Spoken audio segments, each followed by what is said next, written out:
4 candidates, 4 visions for the future. My name is Karina Gould, and I'm running to be the next leader of the Liberal Party of Canada! Of both the federal Liberal Party and the country. I am going to be completely focused on getting our economy back on track. I want to create a country that we're both proud and prosperous. These are unprecedented times. This is a time for Canada to be strong. Canada's economy and sovereignty suddenly, stunningly under threat from a country for so long considered a friend. I think Canada is going to be a very serious contender to be our 51st state. And so emerged the central question of this leadership campaign, how best to fight back and protect Canadians. Mr. Trump is a bully, and you do not give 1 inch to a bully.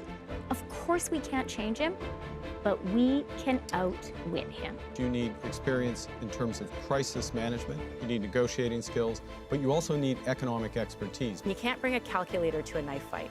You have to fight very strongly. That fight to defend Canada mirroring another, to try to pull the Liberals out of a nosedive in the polls before a federal election. With Canadians struggling to afford the basics and pressure growing on the Prime Minister to step down, it was the shocking resignation of his own finance minister that seemed to force his hand. I intend to resign as party leader, as Prime Minister. That is how this race began, and new polling shows it seems to have turned the Liberals' fortunes around. The question now, after 9 years under Trudeau's leadership, sunny ways, my friends, sunny ways. And 3 consecutive election wins. Justin Trudeau! What do Liberals want to see next? And who do they think Canadians will rally behind in a federal vote that could be just weeks away? We find out tonight.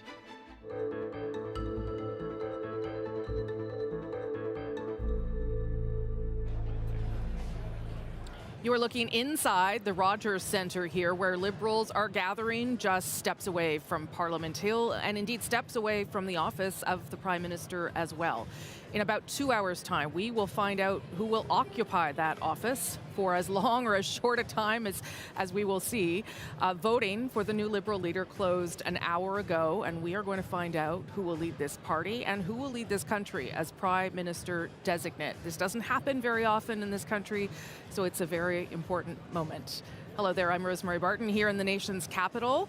We're going to bring you all of this throughout the day, lots of guests and analysis, and of course the results that Prime Minister designate will decide the direction of this country and perhaps critically whether we will find ourselves in an election sooner rather than later. We can tell you at this stage that more than 151,000 Liberals have managed to vote in this race, and we'll tell you more about how that voting unfolded. You can expect to hear from Prime Minister Trudeau in one of perhaps his final speech as Prime Minister, and former Prime Minister Jean Chrétien, as well, of course, as the new leader.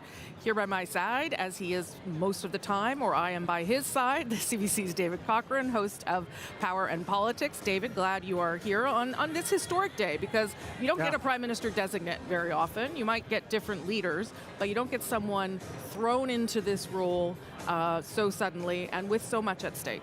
Yeah, it is a remarkable period when you look at it, Rosie, because we are at this remarkable transition that Justin Trudeau's remaining time as Prime Minister can be measured in hours and days, right? It is no longer about weeks and months anymore. And it's amazing just how much that specific change in the leadership of the country has been so overshadowed by all of the issues with the United States and with Donald Trump, which speaks to the moment that we are in, but also the challenges that Justin Trudeau's successor is going to inherit. And one of the things I find interesting, Rosie, in talking to Liberals in the days leading up to this and just outside and on the floor here, it's amazing how quickly so many of them, with voting only closed an hour ago, the results still 2 hours away, they've moved on from the race to focus on the transition and then focus on what they think will be a very quick election call. The expectation is that the front runner, Mark Carney, there will not be a surprise that he will very likely win this race, be the Prime Minister designate, and already they're thinking, how quickly does he move in, how quickly does he staff up, and how quickly does he go see the Governor General and call an election? Yeah, a lot of those conversations taking place, but of course, first of all, he has to clinch it, and we'll see whether he does that tonight. But in terms of support and fundraising, Mark Carney was the front runner through this whole Liberal race raised more than $4 million in 2 months in what has been a very short race, but one that has seized the attention of Canadians, undoubtedly because, as David said, the threat of Donald Trump. This is not a convention that you might normally see in the traditional sense. We won't see people moving around on the floor. The voting, as we've said, is finished. Hundreds of Liberals are here and will be here for the announcement of the winner as an attempt to energize the party and keep some momentum going. And of course, there's lots of supporters here, and Ashley Burke is on the floor right now, and Ashley has one of them with her. Ashley. Yeah, Rosie, we've been here for hours speaking to supporters here in this room. Hundreds now starting to fill it up, and they've got an overflow room directly behind me. One of those supporters is Mark Holland. He is the health minister, and he's publicly endorsed Chrystia Freeland's campaign. How do you think your candidate's doing in this race? Oh, I think Christia's done phenomenally well. She's run an extraordinary campaign, really articulated a clear vision for the country in a time of crisis. Look, we're in the middle of a trade war. I think it's incredible to see the country come together, and she's laid out a plan to how we can move forward. And I think I've been extremely encouraged by all the candidates coming together, trying to find a way to work together to make sure that we put Canada on right footing in this incredibly delicate time. Mark Carney has a lot of caucus support, more than about 90 members of caucus, including many ministers. Chrystia Freeland, in comparison, has 26 MPs that are lining up behind her. Why do you think there's more members of caucus that are supporting, publicly supporting their former finance minister and deputy prime minister? Well, look, 26 members, a lot of people, so we have a very significant caucus support for Chrystia. I think that we have a really strong caucus, and that what you're seeing is a reflection of a bunch of individual considerations and people looking for what the next chapter of the Liberal Party is. And so talking to my colleagues, all of us are extremely excited. We may have a different candidate, we may have a couple of different policy positions, but we know that this country cannot afford to have Pierre Poilievre, and that we have to be able to stand up to what's happening with Trump. And so it's been very cordial working together, and I think you're seeing both Chrystia and Mark having very strong caucus support. Your party was about 20 points behind in the polls just months ago. Now is seeing a bump. Do you think that can be sustained? Well, for sure. Look, I've never said it's going to be easy. I've been believing that we're going to be able to be successful in this campaign because I think we have the right team to take on this moment. But you can never take that for granted. We have to work each and every day. So in health, I'm using every moment I have to sign pharmacare deals, to move forward on changes that we need on health transformation. So we're focused on the business of doing the work of the country, certainly continuing to stand up to the threat that we see in the trade war. And I think that there's going to be a time in a campaign to have the debate about who to choose. And I think our party, our team, is going to be standing head and shoulders over Mr. Poilievre's. And what do you think her odds are tonight? Well, I think they're good. I think that Chrystia has run a phenomenal campaign. She certainly, I can look back on it and say that she was able to really clearly articulate her position. She worked tirelessly.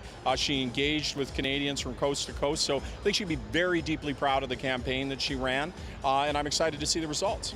Thanks for your time. That was Mark Holland. Chrystia Freeland has publicly come out and said that if she wins tonight, that she would have a meeting with premiers, with unions, and as well as business leaders to try and decide if they want to stick with the current government for a little bit longer or they want to call a snap election.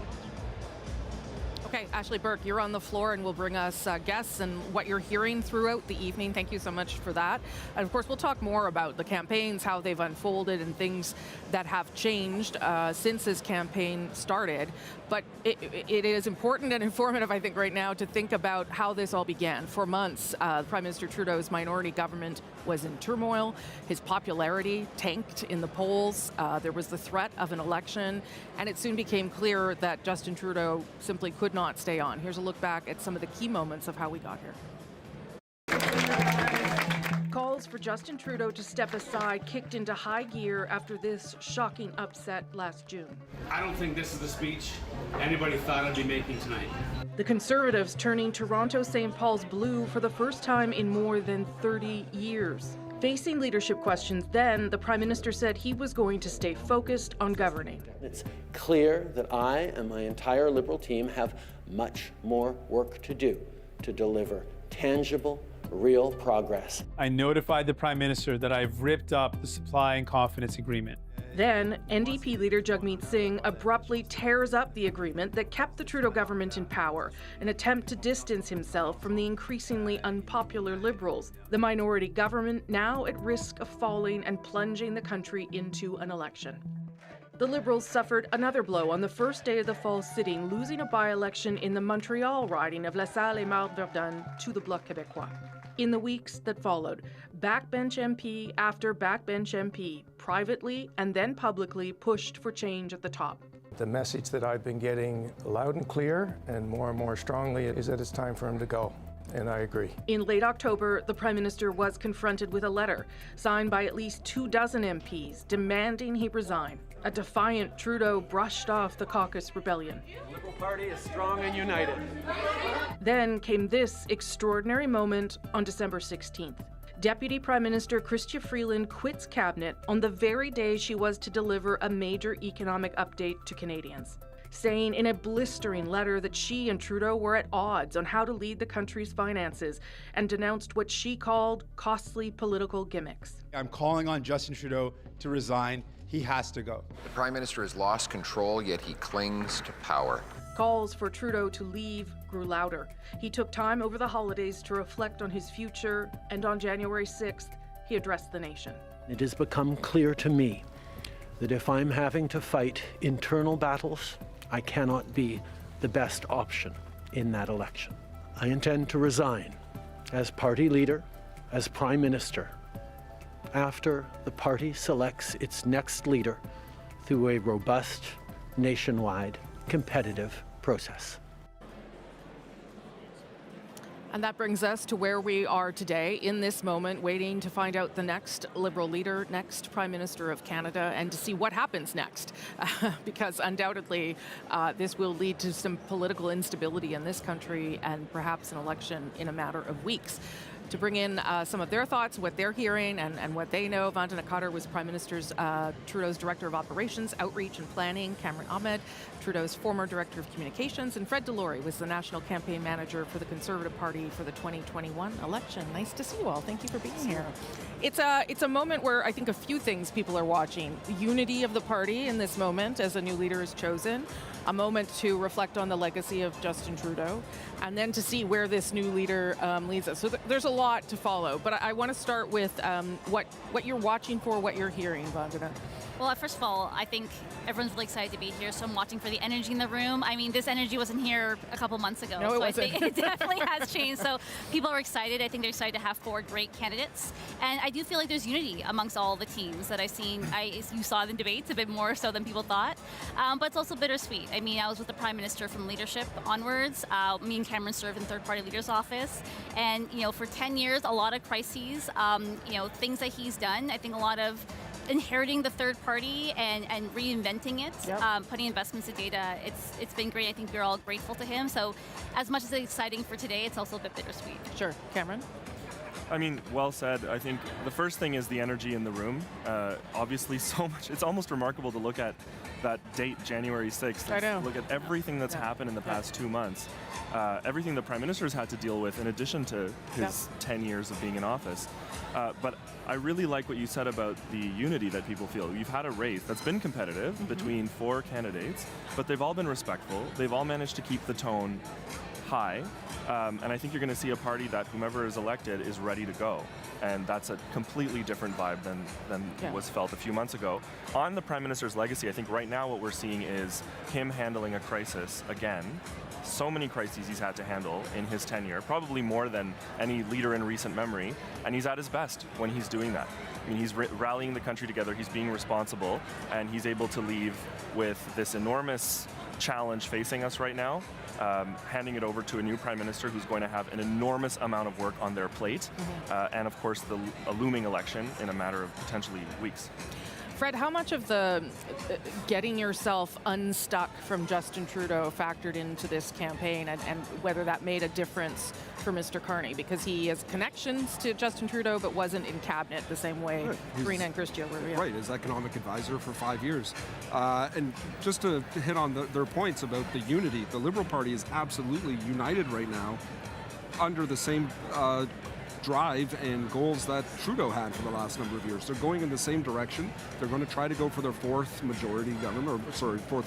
government mandate.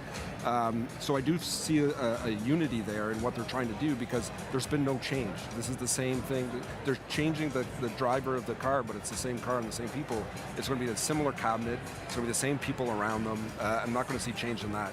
What I'm expecting, what I'm hoping to see tonight is, after Carney's coordinated as leader, it's a 7-minute drive to Rideau Hall. I'm hoping he gets in the car, goes and gets sworn in, and then immediately calls an election as well. So let's get the show on the road so that we can get a new government in place, whoever it's going to be. Okay, but it probably won't be as fast as that, David, as Fred wants. It's not. It is a close drive, but there are some practical things that have to be done to make sure the country is not in a weakened position at a time when we have Donald Trump. Yeah, I mean, he's got to figure out exactly what his cabinet is going to look like if he wins, which is the assumption, let's face it, most people have at this point in time.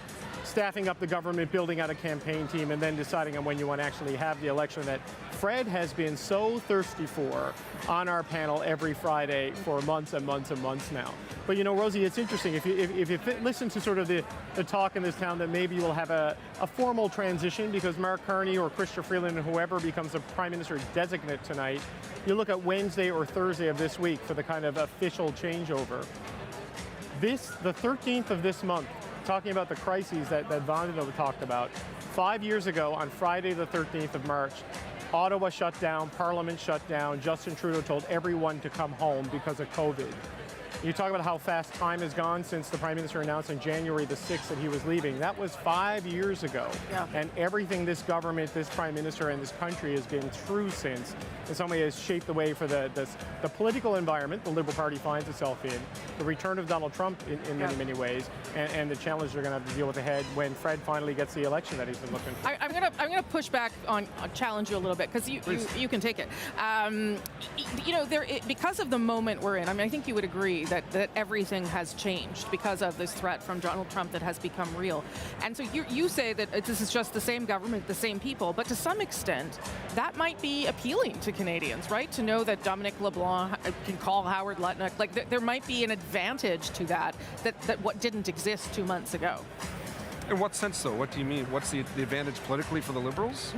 Yes, because they have these relationships. And if Canadians are concerned about Donald Trump, they look at that and they see, well, maybe this is going to work out. Well, look, Donald Trump has been a gift to the Liberal Party. It's put them into a race where people are uncertain and people are legitimately very worried about how things are going. Yeah. So there's no question it's changed the game. Yeah. But at the end of the day, we're doing this weird, another 2-week transition, and then we're going into an election. We keep putting off the inevitable. If Mark Carney has a story to tell, we all know he's winning this leadership race. He should be ready to go to the polls immediately and put his plan forward. And then we can see if it's Poilievre or Carney. Let's get one of them in place permanently that can spend the next 4 years taking on Trump.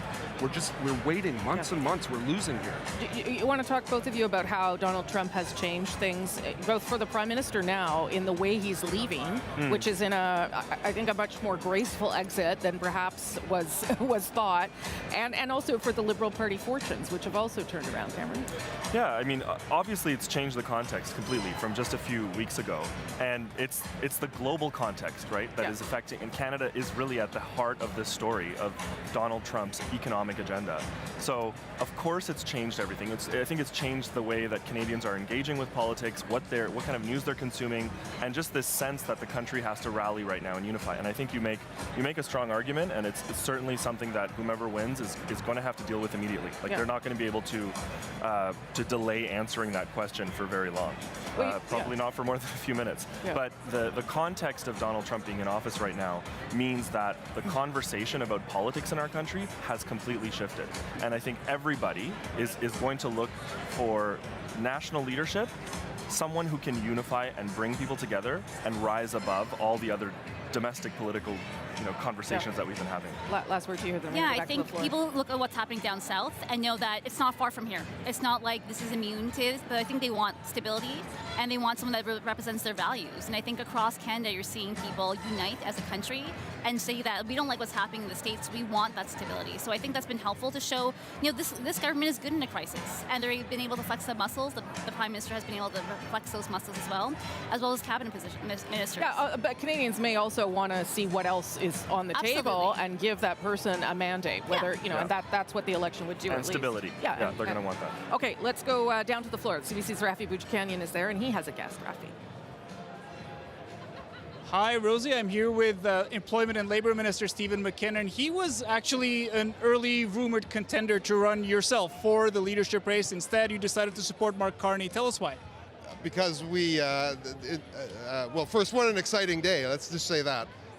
Mark Carney offers exactly what the party and the country needs right now, which is a renewed focus on our economy, on Canadian jobs, obviously on standing up to the U.S. administration, and putting all of those years of experience, battle-tested, to work for Canadians. Whoever wins tonight will probably be Prime Minister for a hot minute, pardon the expression, before Canadians head into a federal election. How does your party fight a general election while you're also fighting your neighbor to the south? Well, we didn't pick the timing of the U.S. administration. Here we are in our electoral calendar. There will be an election in 2025. The opposition parties have vowed to defeat us at the first opportunity. So Mr. Carney will, if he wins today, will have a big decision to make. We will support him in that decision. And what you're seeing here is a very exciting outpouring of real energy on the part of Liberals for an election. And I think that one is probably in the offing. This is going to be a tough campaign. You're going to be facing off against a political opponent who had been leading in the polls for quite a while before these last few weeks. How do you go hard on your domestic political opponents while also keeping this message of Canadians need to stay united? How do you not go too divisive here? Well, the election will be who can stand up to Donald Trump. So you're going to have a career politician, someone 20 years in Parliament who never passed a bill, or you're going to have the person who guided us through the financial crisis, who Stephen Harper asked to be the finance minister, went through the Brexit crisis in Europe, and can count on an experienced team, a battle-tested team, and a team that's been, I dare say, navigating very, very well through the early days of this Trump administration. All right, Minister, thanks very much for your time. Appreciate it. See you later. Thanks, Rosie. Back to you. Okay, thanks, Rafi. You, of course, will bring us guests and other information from the floor as we go through this afternoon and into the evening. Thank you for that. We'll know in about 2 hours' time who will be the next leader of the Liberal Party. That person running to lead Canada, of course, as we've been talking about, may well find themselves in an election very quickly. We also asked some Canadians what they want to see from the next Prime Minister, any party, what they are hoping to see from them. We'll hear from them throughout the program today. CBC's coverage of Liberal Leadership 2025 will be right back. My name is Bruce Fitzsimmons, and I'm a Montrealer. The next Prime Minister of Canada needs to be able to figure out how to deal with Donald Trump. My name is June Rowe. I live here in Toronto. We need a stronger Prime Minister, don't we? So I'd like to see someone who's prepared to take a stand. Now we have Trump south of the border. I think the next Prime Minister should stand up for Canadians and support Canadian businesses. The next Prime Minister of Canada needs to reassure Canadians that we will be all right and make sure we will be all right.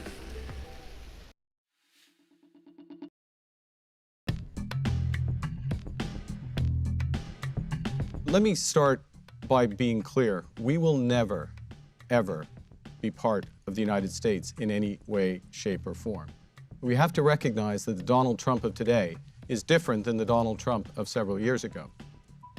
Then his objective was to take more of our market. Now he wants to take our country.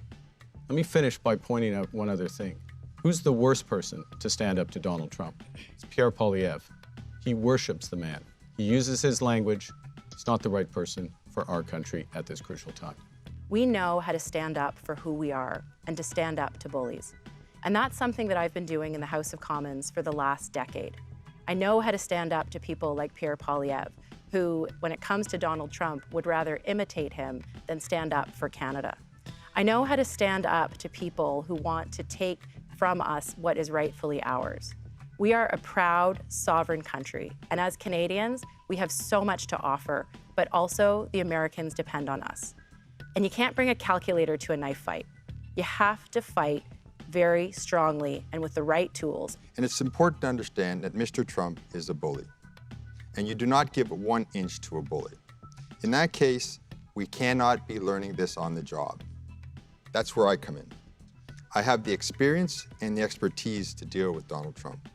I can predict what he'll do, and then I can help build our defenses to stop him from doing those things, and also counterattack, which unfortunately is going to be necessary. Trump represents the biggest threat our country has seen since the Second World War. I have recognized that from the outset. I've built my campaign on a plan to answer that threat. I do think, though, it is a big mistake for Canadians to think that because we can't change Trump, we can't negotiate with him.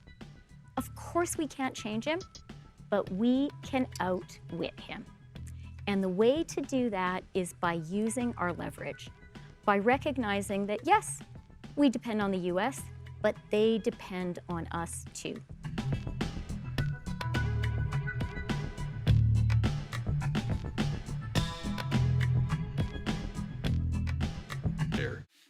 Hi, my name is Adam. I'm from Toronto, and the next Prime Minister of Canada should have integrity.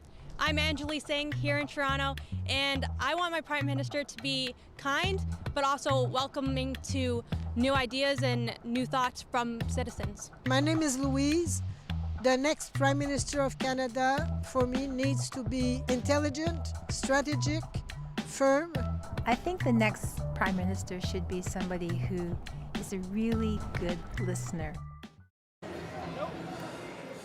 That's just some Canadians talking about what they want to see in the next Prime Minister. Could be a Liberal, could be a Conservative. Just ask them that question. But the person who wins here tonight will be Prime Minister designate and sworn in as Prime Minister in the coming days. The path to winning the Liberal Party leadership isn't quite as straightforward as just getting the most votes across the country. It's because the party uses a point system to elect a leader. So tonight is actually a contest for points rather than total votes. It's a little complicated, so we broke it down. Here's how it works.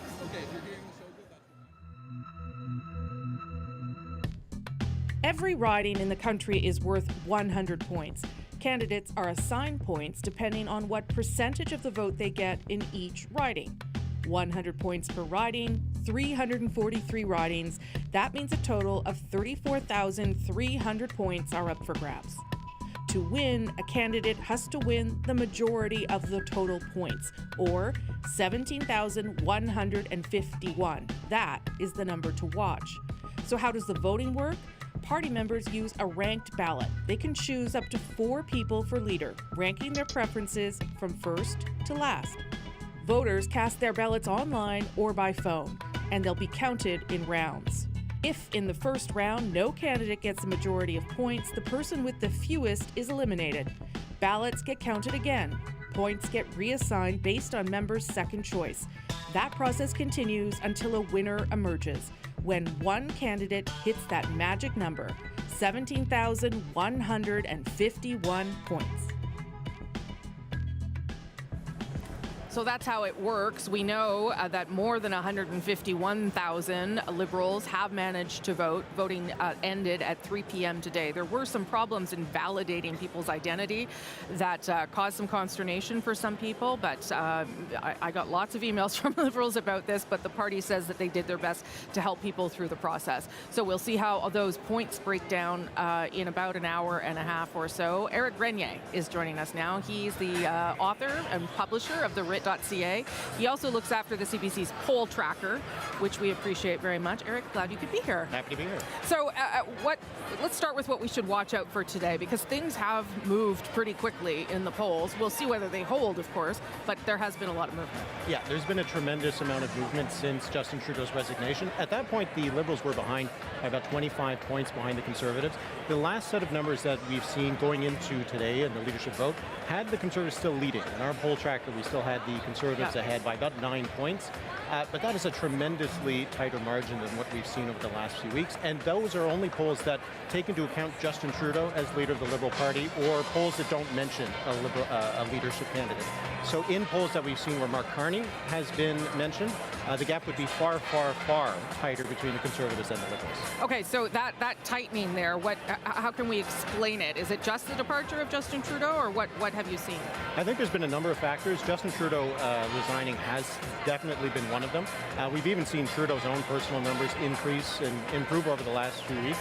I think we've seen a big drop in support for the New Democrats, who look to be in a real trouble now that the Liberals have moved forward and taken a big chunk of their vote. We've seen the Conservative numbers come down a little bit, though they are still polling significantly higher than what they got in the last election. And then the Bloc Québécois in Quebec has also taken a bit of a hit because of the rise in Liberal support. And I think we can, maybe we have this graphic, hopefully we do. Can you give us a sense of what that would mean for seat count at this stage? Obviously, an election campaign matters. That's when numbers move. But what would it tell us in terms of who would form government? Right now, it would be really a razor's edge for the Conservatives. Right now, our seat projections have the Conservatives winning 171 seats. You need 172 for a majority government. So the Conservatives have dropped just below that majority threshold. The Liberals are now sitting on around 125 seats, and it was only a few months ago that the Liberals and Bloc Québécois were really fighting for that second spot in the seat count. The NDP would drop quite a bit, Bloc would hold most of what they've had, but the shift between the Conservatives and the Liberals has just been tremendous, because we've seen that the Conservatives at one point were projected to win over 230 seats. So this is a big change over the last few years. Have you ever, we talk about this in the newsroom all the time, have you ever seen this kind of volatile movement this quickly? You really rarely see it outside of the Rit period. You do have to go back to maybe 1993, 1984 with Kim Campbell and John Turner coming in. Of course, it didn't end up very well for either of them. No. But we usually don't see this kind of movement, and to see it happen after the trends have been so steady and so bad for Trudeau and the Liberals for so long, to see that reversal happen that quickly, really not the kind of thing we usually see. I'll bring in David just for a comment on how much you think this has been about Donald Trump versus Justin Trudeau leaving. Well, look, I think it's kind of impossible to separate the two, right? Sure. Because it is very clear there was a fatigue out there with Justin Trudeau, 25, 26, 27 points behind in a lot of the polls. But, you look at those seat projections, and those will change when there's a new leader. A month ago, the Liberals were talking about 25 seats. Now you're looking at 125. They were at extinction level. Now they're at minimum opposition level, and the potential to be competitive, maybe to win the whole thing. But it's going to be curious, and underneath all the numbers, one of the things we have seen, Rosie, is a lot of incumbent MPs, even with the change, have said they're not running. So incumbency matters in a tight election, and in a change election, just experience, connection, and organization on the ground. So you wonder about the softness there in the Liberal numbers, and you wonder if a majority is suddenly out of the question for the Conservatives if this trend line continues. Do they have anyone they can work with in a minority parliament? Because the tendency has not been to reach across party lines and build coalitions. It's been a little bit more brass knuckles. They don't love that word, coalitions, in the Conservative Party. No, they sure don't. No, okay. Thanks, guys. I'm going to keep you right there, and I'm going to bring in our friends, our at-issue friends, Chantal Hébert and Durquin Althea Raj. So nice of us all to be together. Just took a leadership convention to get you all with me. What are you watching for? The results, obviously, but if you have talked to people in this room, and I have, you find a lot of Carney support and a very upbeat mood. And I was thinking back, I was there for the Kim Campbell and the John Turner things. And yes, they did get that kind of a boost. I would argue Kim Campbell faced a different proposition in the sense that the pillars of the party, Quebec and Alberta, were going to the Bloc and to the Reform Party. Right. That's a structural issue. Right. The Liberals do not have to face that. And I thought that it was really polite to say that the Conservatives had not expended a lot of efforts in reaching to their partners on the opposition aisle, because I would argue that Pierre Poilievre would have a very hard time running a minority government with support from the Bloc or the NDP. And that's a clear contrast with Stephen Harper. Stephen Harper had built bridges to Gilles Duceppe of the Bloc Québécois, to Jack Layton. And so there was this sense that they could move forward. But I think today is interesting, but what we're all watching for is what will happen after today, because things will happen quickly. Very quickly, yeah. And they will be Trump-driven. Yeah. I also would say about those polls that we looked at, I think part of the boost the Liberals have does come from Justin Trudeau and his last 2 months. Performance, and the laser-like focus on Trump and this issue. I think there are people who woke up this morning and thought, maybe I'd feel safer with Justin Trudeau than with someone new. I know.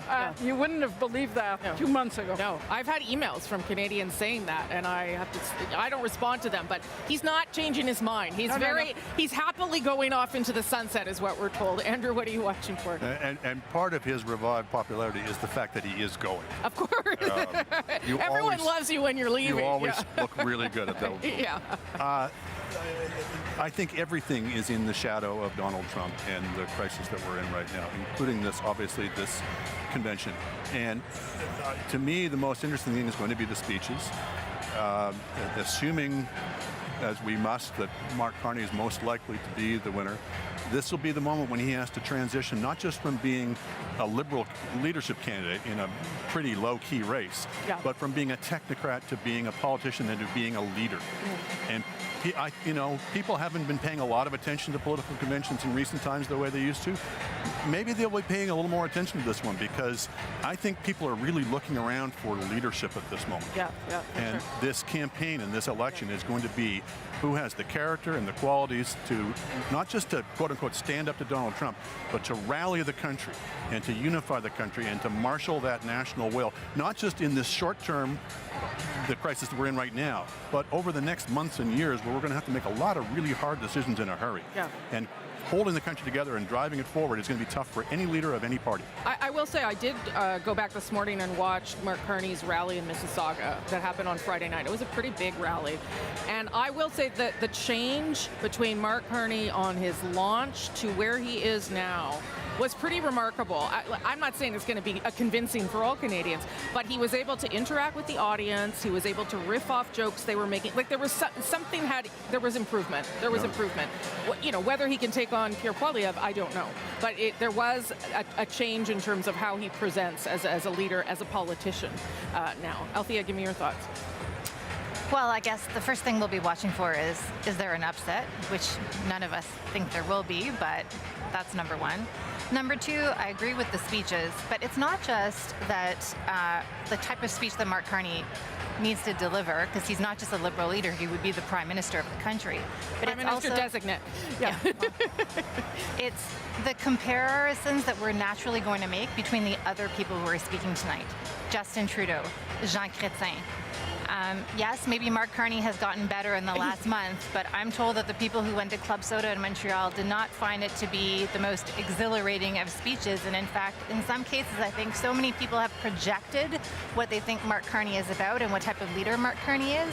And so that bar of expectations is so high. And so meeting that bar and then having Jean Chrétien, who's probably like the best Liberal orator at the moment, who can galvanize a room, and then having to come after that, it's true. I don't envy that position. It's true. I mean, Justin Trudeau can give a heck of a speech to Liberals as well. So and we have seen him do so in the last month, and also a year and a half ago, he was doing so just in this room, saying that it was going to be the honor of his life to lead the Liberals in the next election. Times change. How quickly things change. Yeah. Chantal. Yes, but going to see Mark Carney is not like going to a rock concert. No, it isn't. If we decided elections on that basis, Stephen Harper would never have been Prime Minister. The issue is, I think the next election is more like a job interview that voters are doing. What Andrew was saying, who do you want to... Who are you going to hire to get us through the next 4 years? That's a very different proposition from 2015 or even the two elections that followed. And I don't think that rock concert qualities will carry the day. I'm sure Jean Chrétien could deliver a great stump speech, but it never really worked in Quebec. No, it didn't. Home province. So if Trump's speeches were all that matters, what's the point of having serious people go in politics? I think it's part of it, though. So, yes, Mark Carney can go and say, look, I've been in crisis situations before. I'm cool under fire. I don't panic. All those are good things. And that's a case he can make to the public. But he's also got to be able to show the public he's got fire in the belly for the country, that he's not just, not just back here because it's the next career step, which will be the thing that will be thrown against him in the same way it was Ignatia. He's got to show that he's here for us, and he's able to call us and to do these difficult things. You need to and speech making is part of it. Yeah. You need to be able to connect with Canadians on a different level, particularly right now. Well, the thing is, this is the most visible platform he will have until the election call. And the Conservatives are going to spend millions of dollars trying to frame him. And so he needs to frame himself in this speech. And so in some ways, it's more than any other political speech that we've had because the runway is so short. If, as we all expect, there'll be an election call within a week, 10 days. So it's a really valuable opportunity for him, and if he fails to meet the moment, that could be significant. But he does have to win still. There is no chance that someone else here has pulled it off by coming up the middle. There were strong, people ran strong There's campaigns. always a chance, but when you ask operatives, party operatives, and people in the camps, how many of their ID'd supporters voted and how many registered Liberals voted, the Carney camp is quite confident. It's hard to imagine that there's such a gap in fundraising, such a gap in cabinet and caucus support, which does matter in constituencies. When your MP is rooting for someone, it has some influence. It's a very short race, so there wasn't a lot of time to sign up new people. So the people who are voting, for the most part, are Liberals who stuck it out, who remained members when things were going badly. What they want is a winner. This is a power party. It's not an ideological. It's not a protest party. They play to win. The polls have all showed them who is the winner. So we will have a lot of explaining to do if the result is different. It's suddenly, or maybe new jobs to get. Last word to you, Andrew. I'll blame the pollsters. I think there'll be a modicum of interest in who comes second. Because that will show also sort of where the party's at in terms of people who are a bit more ideological perhaps and are voting with their hearts rather than their heads, and that'll be interesting to see as well. Okay, I'll let you guys go and talk to people and then we'll come back. Thank you. Nice to see you all in person. I'm going to go back to David and Eric in just a minute, but first I'm going to bring in Ashley Burke, who's on the floor with a guest. Ashley. Hi, Rosie. It's getting a lot busier down here as people pack into this room ahead of the speeches starting. And I'm speaking now to Pam Demoff. She is an MP, one of 3 who have endorsed Karina Gold. She's speaking to supporters too right now. And I just no problem. Ms. Gold, she's really focused her campaign around targeting the grassroots, talking to young Liberals. How do you feel about her chances tonight? I think she's going to do really well. I mean, look, she's got nothing to lose. And she's run a really great campaign. I'm so proud of everything that she's done. And you know what? She's had fun and she's gotten her message out to Canadians. What do you think some of the biggest challenges are for her campaign, or have been? Biggest challenges for her campaign have been? I mean, it's been a short campaign, so it's been really challenging to get her message out in such a short amount of time. But she's been holding virtual rallies and really making the effort as best she can. And she's certainly connecting, especially with young people. What are you hearing from them? They're just excited. They're excited about the Liberal Party. They're excited about the message that she's delivering. And I'll be honest, I think everybody here, there's a real energy in the room, regardless of what happens. But I think Karina's bringing a just enthusiastic energy to the campaign. If someone else wins tonight, what do you want to see them in terms of her position being elevated or the role she'd play in the next government, the next campaign? How important is that to you? That's a conversation we'll have another day. I think right now the effort is seeing how Karina does and getting behind whoever wins the leadership. Thank you for your time. That was Pam Demoff, one of those in the room here tonight who are supporting Karina Gold's campaign. Ashley, thank you so much for that. Great to have you on the floor talking to people. Rafi Boudjikanian's doing the same, and he's with a guest, Rafi. Rosie, I'm here with Foreign Affairs Minister Mélanie Joly, an ardent supporter of Mark Carney. Minister, you haven't had much time for campaigning with him because you've been going to the U.S. a lot in your job as Foreign Affairs Minister. Have you been speaking to administration officials there about how we're about to have a new prime minister here? Have you spoken to them about Mark Carney? Yes, of course. I've talked to the Trump administration about the fact that we would be having a new prime minister and eventually elections maximum in September, so they're very much aware. And I've done that work also when I was in Europe and when I was in the UK as well. So I've been doing that work to make sure that our allies understand and that the Trump administration understands as well. And why are you supporting Mark Carney versus Chrystia Freeland, someone who was really battle-tested against Donald Trump from that first time he was president? Well, listen, it was a hard choice. I think that all candidates that are running here are really good candidates, and I think that Liberal supporters have a tough decision to make. I decided that I would be supporting Mark Carney for 3 reasons. First, people want change. And that's something that, as Liberals, we need to reckon. Second, people want to make sure that they have somebody that can negotiate with President Trump and somebody that understands also the impacts of the economic threats we're dealing with. And Mark has been able to do so because of what he did during the 2008 recession and also Brexit in England. And fundamentally also, third reason is it's really because he's able also to beat Pierre Poilievre. And we need that for Canadian jobs, and we need that for Canadian way of life. And that's why he has my full support. Thanks very much, Minister. Thanks for joining us. That was Minister Mélanie Joly, a supporter of Mark Carney in this leadership race. Rafi Boudjikanian, thank you. We'll come back to you on the floor. I'll get quick thoughts from my friends Eric and David here before I take another little commercial, and then we will stop doing that.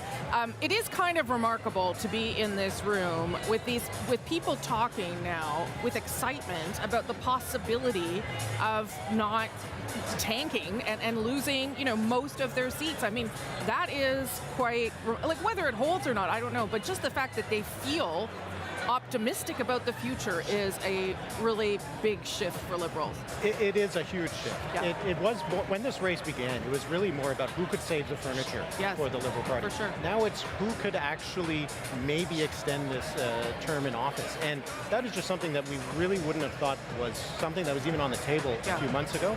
And it is a remarkable shift. And it does suggest, though, that the numbers that we've seen moving in the polls for the last few weeks, especially the ones that mention Mark Carney as the leader of the Liberal Party, it is potentially a very soft support. Yeah. It's very new. Yeah. It's come from people who have had their vote parked with other parties for a while.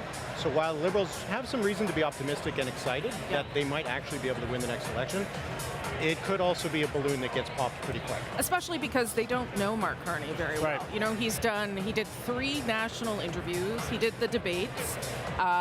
He did scrums and stuff, but they don't know him intimately yet. And that may also be a problem. And it's why the Conservatives are spending so much money trying to frame him too.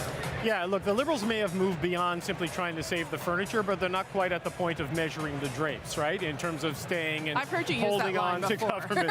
But the challenge is the ad issue was talking a minute ago, Rosie, about his speech tonight, should Mark Carney win as expected, and his ability to meet the moment. Well, what is the moment? It changes every 12 to 24 hours right now based on whatever the President of the United States does. So do people want a big rah-rah, fire and brimstone speech, or do they want a message of seriousness and competent reassurance, right? Because in 2015, when Justin Trudeau won, there was this desire for change and positive change, and the message he had of government as a force for good in your life. Throughout the pandemic and then the cost challenges coming out of that, people responded to the more angry and frustrated message of Pierre Poilievre. Are they still looking for angry? They're looking for steady. What do they want now? And what will they want in 6 weeks? Because Donald Trump changes things every 48 hours, and there's a lot of 48 hours between now and Election Day. Yeah, and that's why an election might be something that Canadians need. Thank you both so much. We will be right back here from the nation's capital with CBC's coverage of Liberal Leadership 2025. Stay there.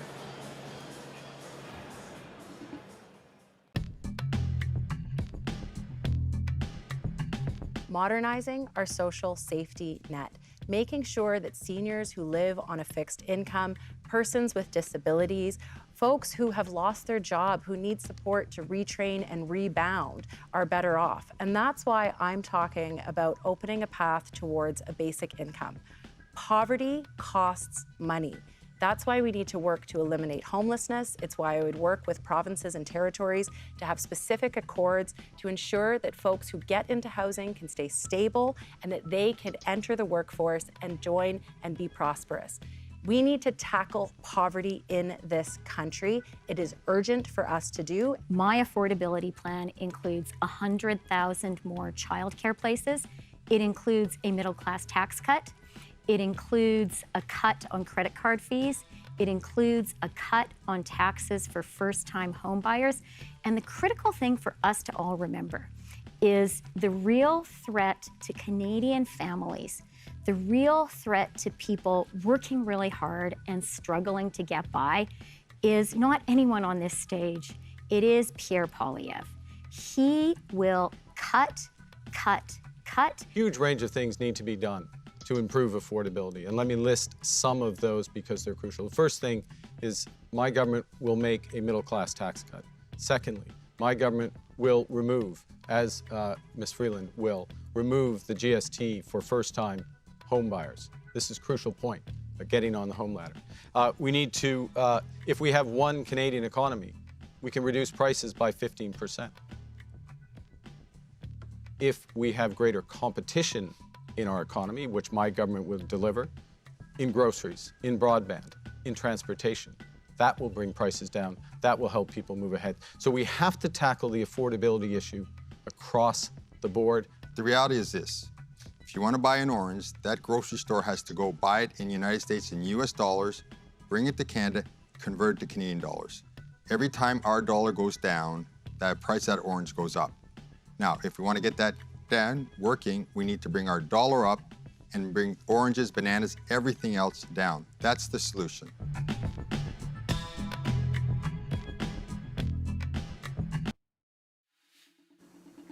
I wanted to tell you how pleased I was and how grateful I was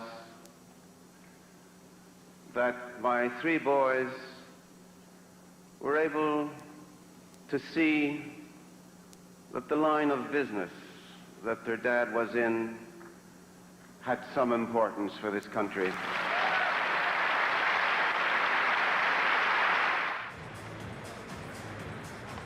That was Pierre Trudeau in 1984, speaking to Liberals on the eve of electing John Turner as Prime Minister with his sons, and that fellow right there looking on.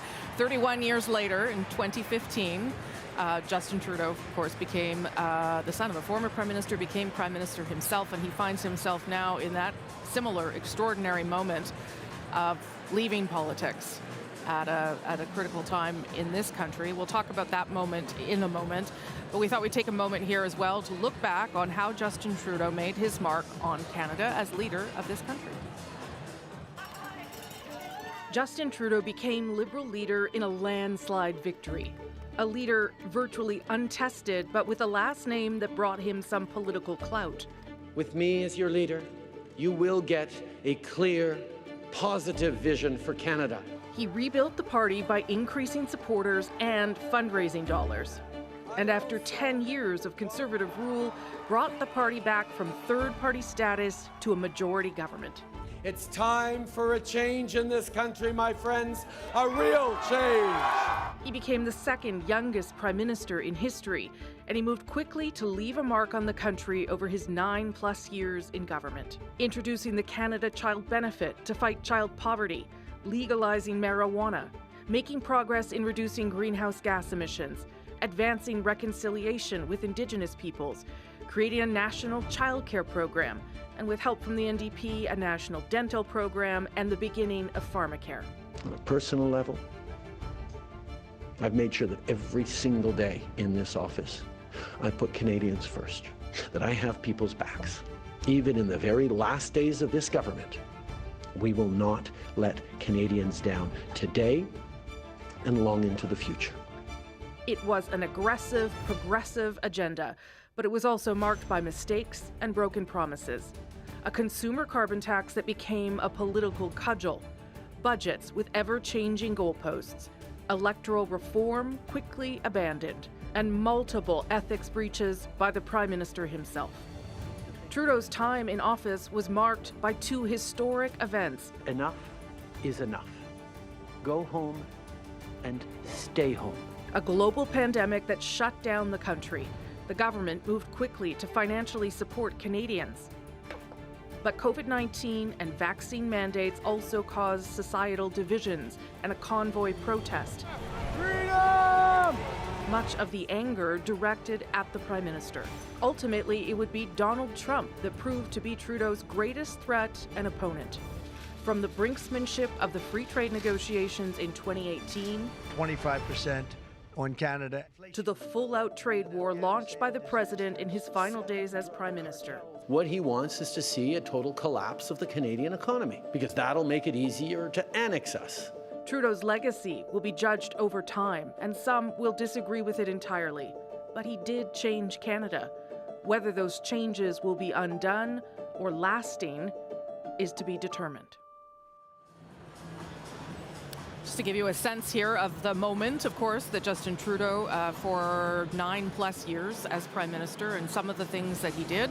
As we think back on his legacy, that is also part of what Liberals are doing tonight. And of course, the Prime Minister will give a speech as well to say some of those things and reflect on that as well. Bring back our panel now, Vandana, Cameron, and Fred. Good to see all of you. Joining us on this side, David Cochran and Aaron Wary, CBC senior writer, but he also wrote a book about Justin Trudeau and power, promise and peril. So I'm going to bring you in here on the legacy question, and whether you think it's hard to evaluate legacy while someone's still Prime Minister, but it is important to do some of that, and whether you think there is something lasting here from Justin Trudeau.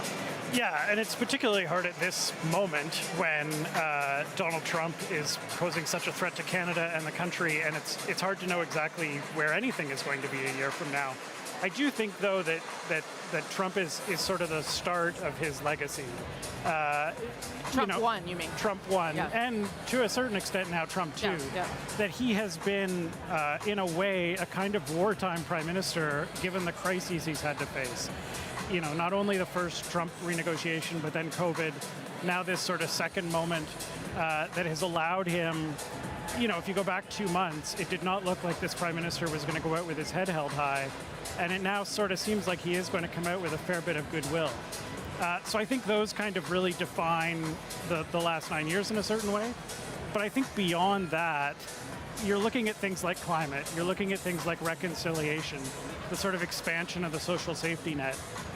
You know, part of this campaign was built on, the leadership campaign was built on candidates saying, well, I'm not going to do the carbon tax, I'm not going to do the capital gains tax. But I think, and you know, and looking even further ahead, Pierre Poilievre may rewrite all sorts of things. But I think the bar has been raised on a few issues, particularly climate change, particularly reconciliation, that even if the methods change or the mix of policies changes, I'm not sure that we're going to go backwards that far in terms of where we're at now, sort of nationally, when it comes to policies like that. Like public expectations. Yeah. David? Well, I'll be curious to see on that, because I think this election will determine, maybe not going backwards, but whether you keep making progress on some of these things. Everybody's moved off the consumer carbon price. That, as an instrument to deal with climate change, is dead, and in fact became a burden politically for the party as people looked at their bread and butter basic cost of living issues and says, I can't afford this stuff, this is my priority, and those things get pushed away. Reconciliation, while important, hasn't been an issue in this leadership race, isn't really an issue in the day-to-day political conversations, and it's a question as to how much actual political credit at the ballot box it actually got this government, and whether someone will make it a core issue going forward. So I think there's a lot of question marks on some of those signature initiatives, and a lot of the programs, they can be undone by a Prime Minister who wants to balance the budget or certainly reduce the pattern of large structural deficits. So those policy achievements are very much in the balance with the next choice Canadians make. The winning of 3 elections, going from 3rd to 1st in 2015, quite frankly, saving the Liberal Party potentially going into that election are all very important moments in legacy, and the things that he led the country through will be a big part of the country's history when there's distance and time to look back at this period of time. But you know, Chrystia Freeland was his finance minister for a lot of these things, and Chrystia Freeland, the Liberal leadership candidate, has a very different policy set than Chrystia Freeland, the Liberal finance minister, right? So even there's a big shift on a lot of the core issues. Where the official program is going to get underway very quickly, but Fred, I'd love your take on Justin Trudeau's legacy. And I would love to get it. And critically, that question about whether you think anything will hold, you know, it would be hard, I think, to undo daycare now, right? Like, there is an expectation for it. You could, but it might be hard to do. So give me your thoughts. There's 2 things. There's 2 parts of his legacy. Liberal leader, I think he will have a strong legacy as a leader of this party who brought it from 35 seats when you folks worked there to majority government. And then he won 2 more elections. Like, he is a good campaigner. He was a good Liberal leader. I think he was a terrible prime minister, as none of you guys will be surprised to hear me say. Really? Terrible, That's absolutely. Harsh. Okay. He accumulated more debt than all other 22 prime ministers combined before him. And I know he's had some issues to deal with COVID and other, but he blew the doors off of us in terms of our fiscal capacity. I also believe under his leadership, Canada's become much more divided. He was supposed to be this uniter, this sunny ways. He was a wedge issue politician at a very aggressive rate. And the last thing is the economy and where we are now, and where Mark Carney is about to be coronated as leader and said himself a few weeks ago, the Canadian economy is weak. We are dealing with the Trump issue because we have a weak economy here. We have issues that we need to deal with on this. We're not in a good position, and it's because of the last 9 years of his government. I think, though, I'll let my Liberal friends push back, but I do think that there is a recognition from Mark Carney that the economy is not where it should be. Right? Like, he said it was he has said that. Yeah. Okay. That's what you said. Okay. He himself said the economy is bad. Now, he's been an economic advisor for the last 5 years, so I'm not sure where exactly it sits and who's responsible. All right. Vandana, you want to jump in there? And well, I'll say no matter who it was as Prime Minister, we would have had a Trump problem regardless. I mean, Trump wants us for critical mineral issues, the annexation. That would have happened under any Prime Minister. I don't think it's just Justin Trudeau. I think he was a great Prime Minister. Obviously, I will have different opinions than Fred, but there are things we can learn from it. I think as a party leader, had a campaign, had to connect to members, even saying that I will be the Prime Minister. I will, from the ridings, not just in Ottawa, diverse candidates, gender equality in cabinet. Like, these are also important things for the party base. But I think the times have changed. So some of these issues, I think Indigenous reconciliation is very important, as well as support for racialized Canadians, for women. But they may not take such a front end in the next government. Sure. It doesn't mean they won't work. I think those ministers will continue to do those jobs. Like you've seen, Gary Dunn-Sungri has done a number of announcements the last few weeks. But I think the Prime Minister may not be doing that right now. I think whoever the next Prime Minister is will be focused on the economy. But it doesn't mean those issues take backseat fully, but just maybe at this moment, in terms of a public-facing thing, they'll be more just let the ministers do those jobs. Last word to you, Cameron, here. Quickly, I think you can't just gloss over COVID and Trump and the global supply chain strains under the war in Ukraine. There's an enormous amount of crisis he's had to deal with, and that explains in large part the expenses that he's had to lead as Prime Minister. As we look at his legacy, though, we have to think about it not just today, but how we're going to think about it in 20 or 30 years. Climate change, reconciliation, as we've talked about, a better social safety net for poorer working class people. Those are visionary things that he led on, and I think will be kindly judged in the future. You want one more go there, Fred? Oh, look, I think you're right. It's 20 to 30 years is when we'll be able to actually tell what has he done that is long-lasting. Has he put anything down that will remain then? Right now, I don't think so. Well, I think on the fiscal thing, doubled the debt, right? But in large part because when you went into the pandemic, my home province of Newfoundland and Labrador, for example, the Premier wrote a letter to the Prime Minister because they couldn't borrow. They were going to go bankrupt. So they took on the debt so the province didn't have to. The cost of not doing that might have been larger than the cost of doing it, but the fiscal capacity is a big challenge. Just so we can keep talking, but I just wanted to let people know the candidates are now going to be coming in. It's been a draw to decide who would come in first. So Frank Baylis is the first one into the room here with some of his supporters and family members. Frank Baylis is he was an interesting candidate, David. He He put some things on the table that were a little bit different. Of course, he was previously an MP.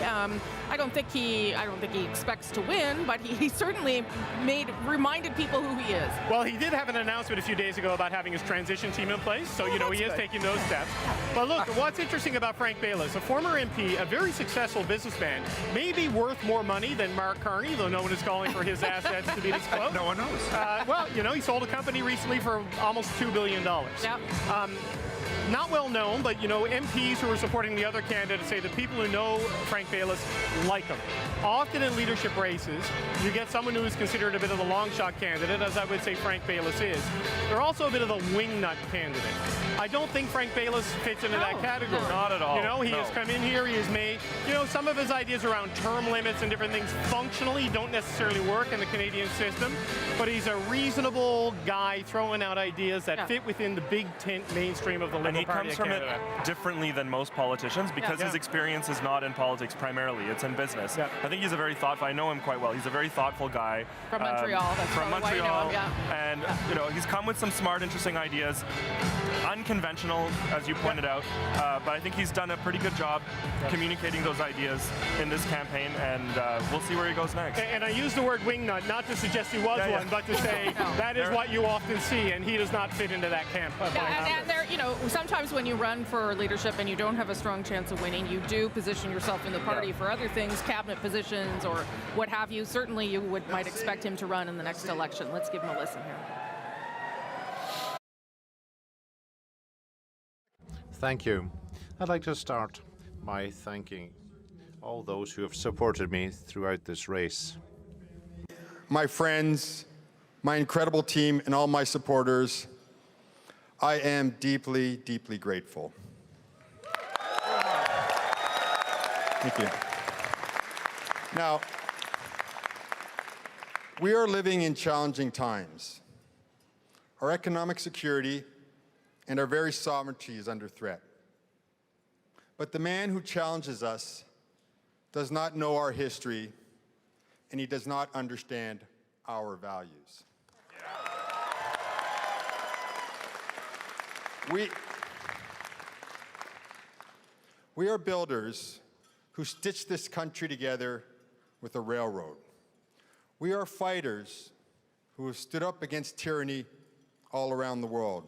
Yet at the same time, we're also peacekeepers who have come to the aid of others in their time of need.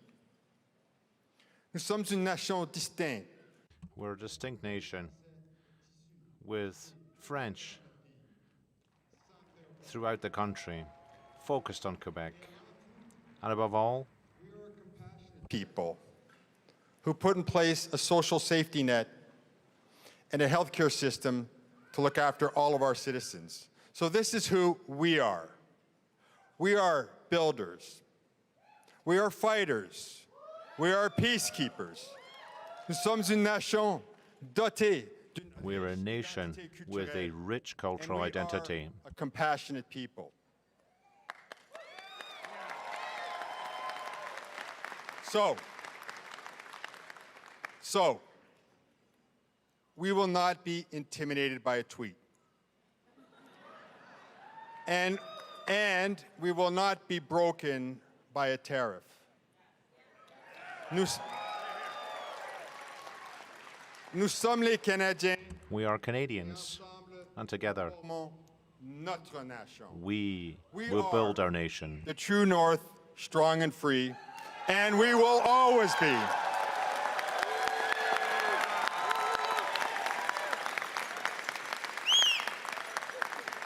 Tonight, as we choose our next leader, regardless who that is, let us go forward together into our future with confidence and optimism. Merci. Merci tout le monde. Merci, merci. Thank you, everyone. Thank you. Okay, that is Frank Baylis. He is the first candidate taking the floor. They're all going to come out like that with their groups around them or family members, and they will be given 90 seconds to make their final pitch or send a message. Chrystia Freeland, the next candidate out here. with her husband, and I would say that's her father on the other side. What kind of campaign do we think Chrystia Freeland ran? Aaron, I'll start with you and then bring in David. I mean, I think that the first challenge for Chrystia Freeland was, she had been so central to this government for so long that if the first challenge was to show that you could represent change, she was, really battling from behind on that. I think the second thing that was a strike against her in this campaign has been the caucus and cabinet endorsements. Yeah. She's the one who's been in caucus, she's the one who's been in cabinet, and yet Mark Carney has 90 MPs on his side and 28 cabinet ministers. I think she has the argument that she's been in the ring with Donald Trump. She knows how to deal with him. I think, though, that, you heard Mark Carney near the end of the campaign say things like, well, Trump the first time around is not Trump the second time around, and I think that resonates to a certain degree. She's really leaning into this campaign song "Man-Eater" too, which it's funny, but I do know that some people are still angry with Chrystia Freeland for what happened. They actually blame her more than the Prime Minister for the way things unfolded, and I wonder if she underestimated that. Well, she is the reason we're here today. That's because right. It was her resignation letter on December 16th. This, written shrapnel bomb that she threw into the Liberal caucus that really precipitated the events that led to January 6th. She's leaned into the man-eater thing, which is interesting as a contrast with Trump. Male voters have really abandoned this party, and they need to get them back if they're going to win this election. So that is an interesting choice for the two timelines we're in of winning the leadership and winning this. So the strategy of this campaign has puzzled me at times because it seems to be speaking to a Liberal Party and a public that is not aware of her tenure as the finance minister and deputy prime minister of the party, which seems like an impossibly small slice of any electorate in this country. She did put out the most detailed policy, though. She almost every day there were ideas that she was putting forward. It was clear she was trying to distinguish herself from the prime minister, but also seemed like the strategy changed multiple times through the campaign, and she just never got ahead or never got where she needed to get. Yeah, I think what started as her masterclass in getting her point across became her biggest challenge. And I think what you see from that also, Liberals don't like attacking Liberals. While most Liberals at that point wanted the PM to move on, they didn't want it to do it this way. Okay. And I think that was her. Thanks for that, Vandana. Let's listen in to Chrystia Freeland here. Good evening. Bonsoir. I want to start by thanking the amazing people who have volunteered on my campaign and donated to my campaign. Merci beaucoup. Je vous apprécie. Thank you very much. Thank you so much for all your help. Et je sais que nous And I know tous ce soir that we all remercier le Premier ministre want to Justin thank the Trudeau. Prime Minister Justin Trudeau this evening as well. There is a remarkable wave of patriotism across our country. Canadians are ready to stand for Canada. Canadians are ready to fight for Canada. And I know all of us have one message for Donald Trump tonight. Canada will never be the 51st state.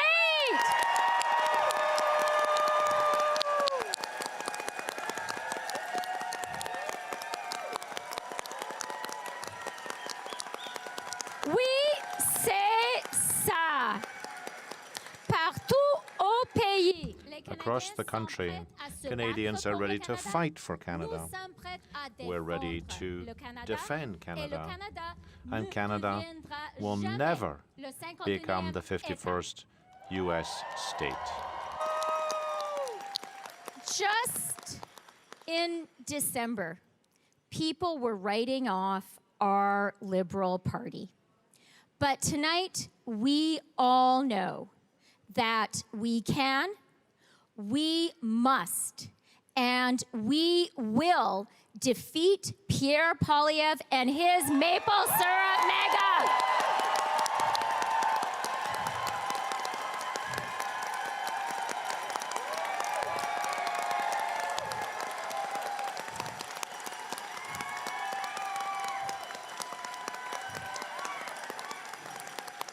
Oui, on va gagner. We are going to win. The Liberal Party is the party that has always fought for Canada, and together we will win. Vive le Canada! Long live Canada.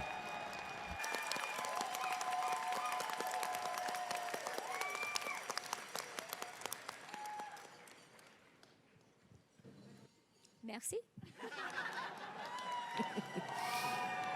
Okay, that was Chrystia Freeland with her more than 90 seconds. David was timing it. Comment to the party here. Next up is Karina Gould.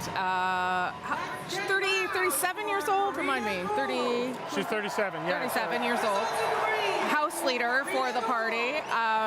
Obviously, an outlier here, but impressed a lot of people with the way she spoke, the debate, the things she was saying. She tried to, I think, speak more to the grassroots of the party, David, and put forward progressive agendas, whereas you could argue Mark Carney and Chrystia Freeland were trying to pull a little bit in the other direction. Yeah, she was definitely the one fishing the most in the progressive pond of Liberal voters. She's also probably, when it comes to basic communication and retail political skills, the best political athlete of the four candidates on that stage. She connects and resonates more naturally with people. She gets her point across more effectively, you know, in a Q&A and in multiple interviews that she has done throughout the campaign. The question is profile. The question is experience on the big stage internationally, like Carney had with the two central banks and as Freeland had with the first NAFTA negotiations. But she is definitely someone who has made a play for the younger cohort inside the Liberal Party and really tried to speak to the bread and butter kitchen table issues throughout this campaign and sort of sticking more closely to that progressive kind of bigger government legacy of the Trudeau years, perhaps more than certainly the shift more towards the blue Liberal vibe that Mark Carney is putting on. Yeah, and the only reason I mention her age there is because it does speak to the fact that her experience is different. Her resume is different than the two front runners. Well, then it means I would be 15 years older than the Prime Minister should she win, and I have a very difficult time. I know, I'm already too close in age to the current Prime Minister. So, but Cameron, I'll bring you in here. She also talked about being a mom, being a suburban mom, like some of the very things that Canadians had not been hearing from the government. Karina Gould did a good job during this race talking about them. Absolutely. I think what she got my vote. I think what she tried to do is to incarnate some of that change and say, I get it.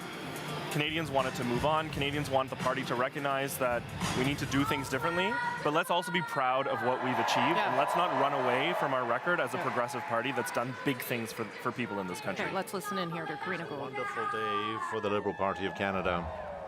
Today is a great day for the Liberal Party of Canada. I want to start by saying thank you to each and every one of you. You participated, you joined the party, you voted, you volunteered, you made donations, and the Liberal Party of Canada is strong because of each and every one of you.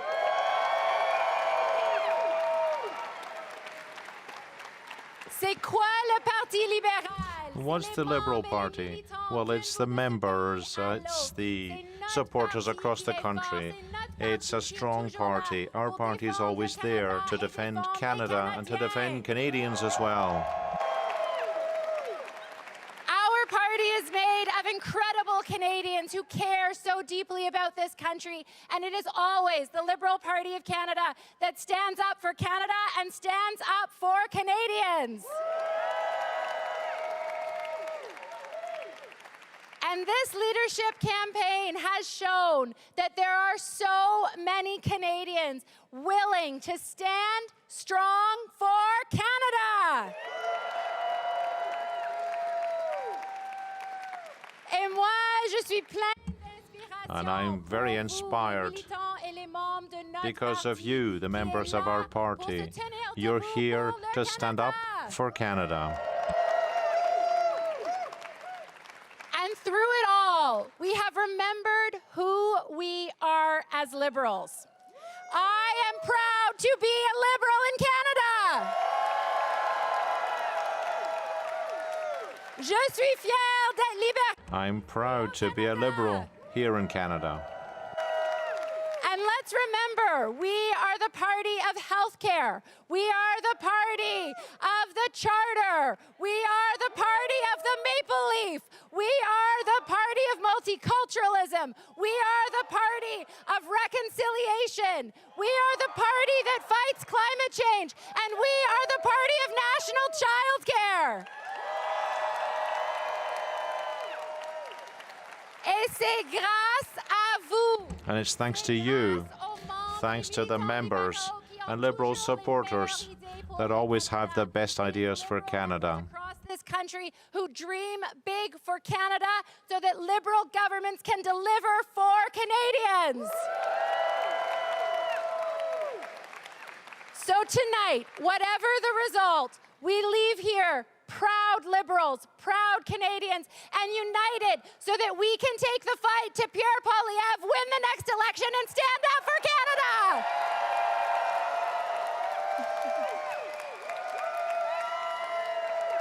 Merci tout le monde! Thank you, everyone. Thank you. Okay, that is Karina Gould with her 90 seconds. They're being pretty liberal with the 90 seconds, I'll just say. All right, the last person to enter the room, again, this was just done by draw, is Mark Carney. The front runner by all kinds of estimates, whether it be cabinet and caucus support, fundraising support, what the polls are telling us. So it would be very surprising if he didn't pull this off here tonight.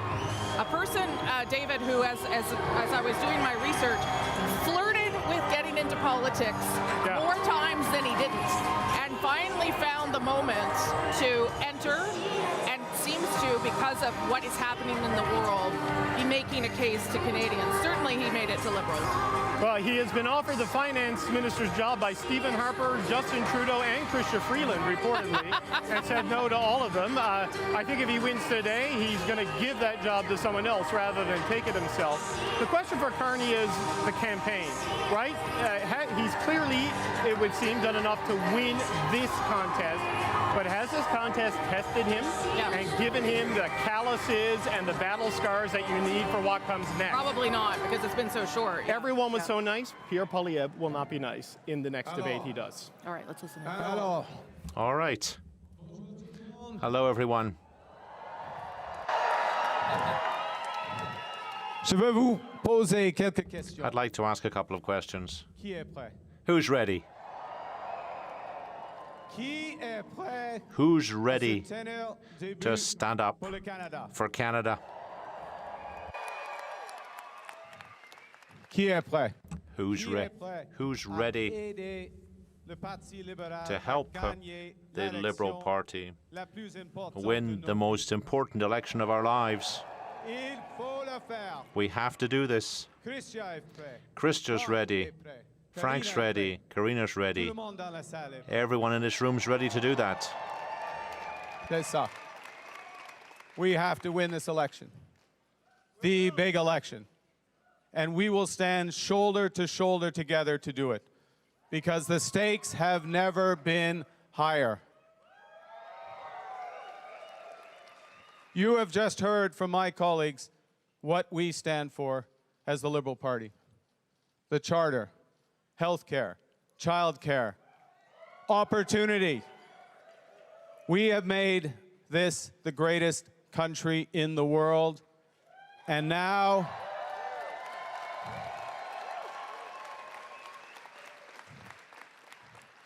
our neighbors want to take us. No way. No way. Impossible. This party has more than quadrupled its membership in the past 2 months. More than 300,000 members. Old Liberals, and my definition of old has changed, but old Liberals coming back, members who've never been part of a party before, united with one purpose, which is to make Canada even greater pour tous les Canadiens et Canadiennes. Greater for all Canadians. Dernier mot. Whatever the result tonight, I'll be proud to stand shoulder to shoulder with my collègue candidat, working with you, with Liberal volunteers across this country in service of Canadians. Merci tout le monde. À bientôt. Vive le Canada. Thank you, and long live Canada. There's Mark Carney. That is the last of the 4 candidates to speak to this room. You can definitely hear that he's been doing rallies. He seems to have lost his voice a little bit, but clearly reaching out to his fellow candidates already, and also leaning hard into the idea that an election is coming.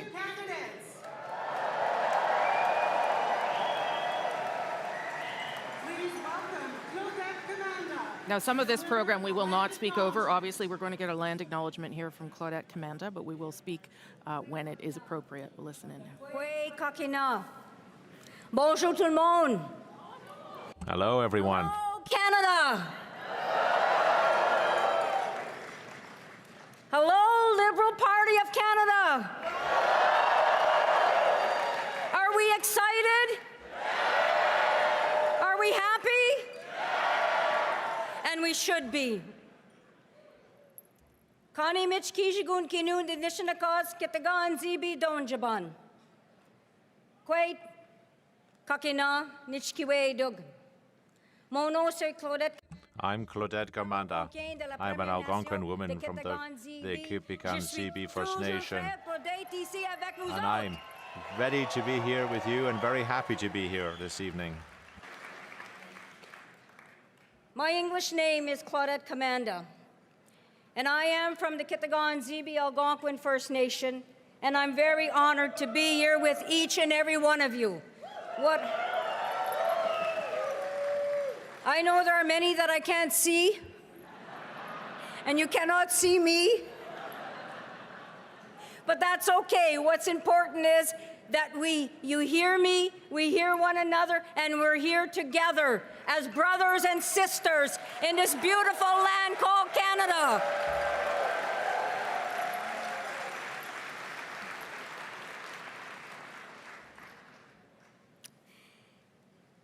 Greetings, distinguished guests, leaders, community members, citizens of Canada, and to the candidates. Welcome to this beautiful traditional homeland of the Algonquin and Anishinaabe people. Welcome. Welcome. Bijajig Oma. Bienvenue ici. The land of the Anishinaabe ancestors since time immemorial, the land of our people today and tomorrow. I respect and honor the first and original ancestors of this land, the Anishinaabe ancestors, whom I come from and whom I'm very proud of.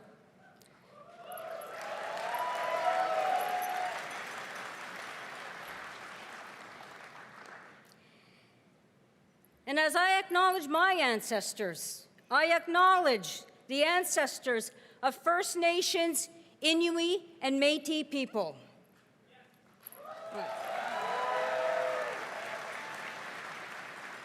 And ladies and gentlemen, no matter where we come from, no matter our political stripes, no matter our title, each and every one of you, I honor and acknowledge your ancestors, because we are all together, all together.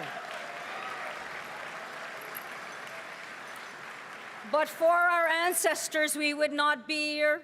And as we embark on a new journey starting today, with principles of yesterday, with love and kindness and respect for one another, and learning from the wisdom of past leaders, elders, and community members, this journey will be one that will be filled with love and respect and kindness. And my blessing for you indeed is one of love. May the Creator bless you. Miigwej gijimina do kichimigwej kinakego. Kichimigwej onje nichkiwe do gikwe waga shishininini wag.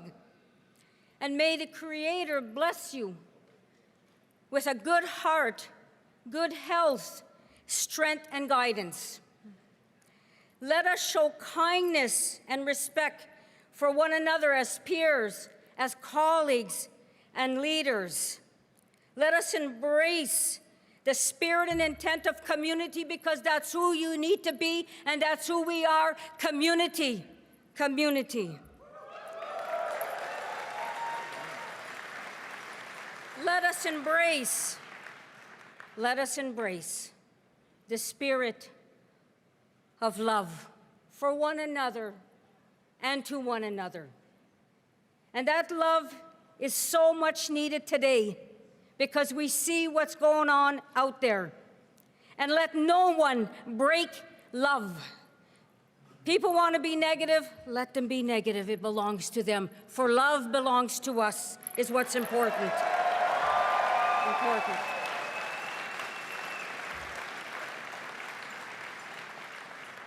And I leave you with these closing words. Love is the strength of the land.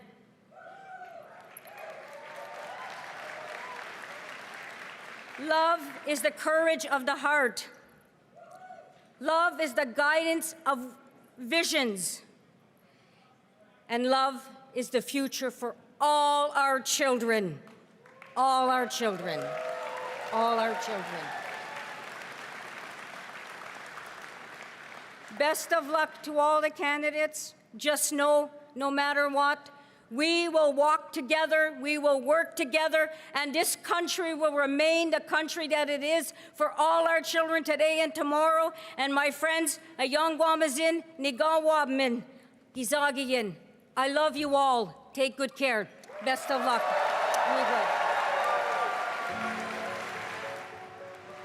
Okay, that is Claudette Commanda giving land acknowledgement here. Algonquin Anishinaabe elder from Kitikintzibi Anishinaabeg First Nation.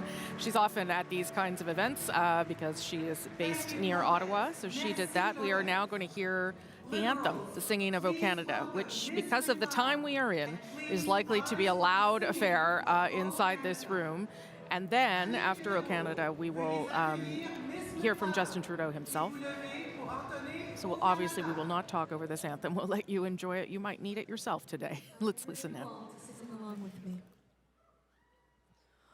Oh, Canada, our home and native land, true patriot love in all of us command.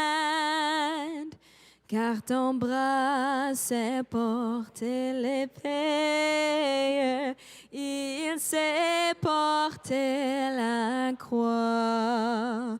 Ton histoire est une épopée des plus brillants exploits. God keep our land glorious and free. Oh, Canada, we stand on guard. Oh, Canada, we stand on guard for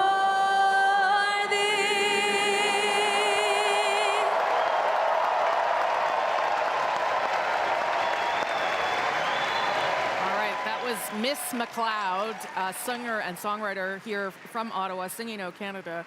You're going to get a strong response to that anthem anytime, but particularly right now. The next portion of this will be about Justin Trudeau and his legacy. We gave you some of our take about that. Then he will be introduced and will give a speech of his own that will be partly to rally the troops, certainly, but also partly sending a message to the nation in what is likely going to be his last speech as the Prime Minister of Canada.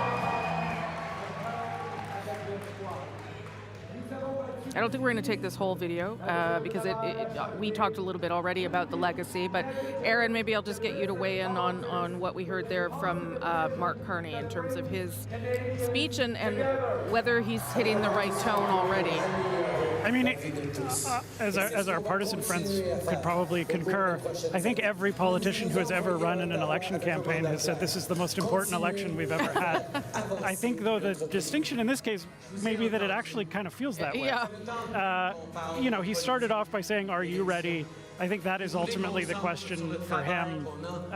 He's done very well to win this leadership.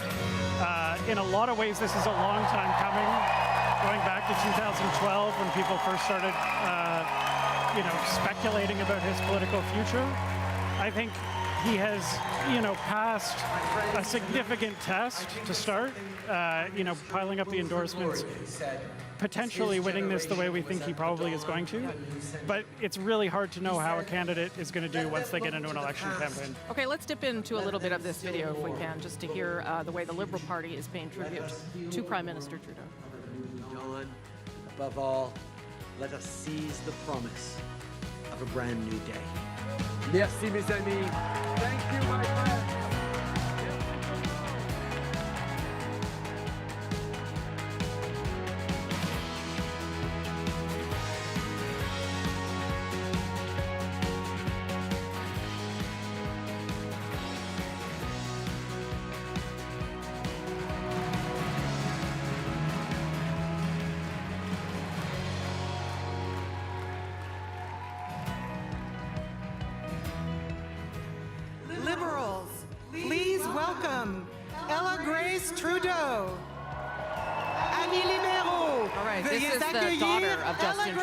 She is, I believe, 16 years old, Ella Grace, who's going to come out and introduce her dad. When I talk to Liberals about who could be the next politician in the Trudeau family, this is who I am pointed to, Ella Grace. So let's see how she introduces her dad right now. Hi, everyone.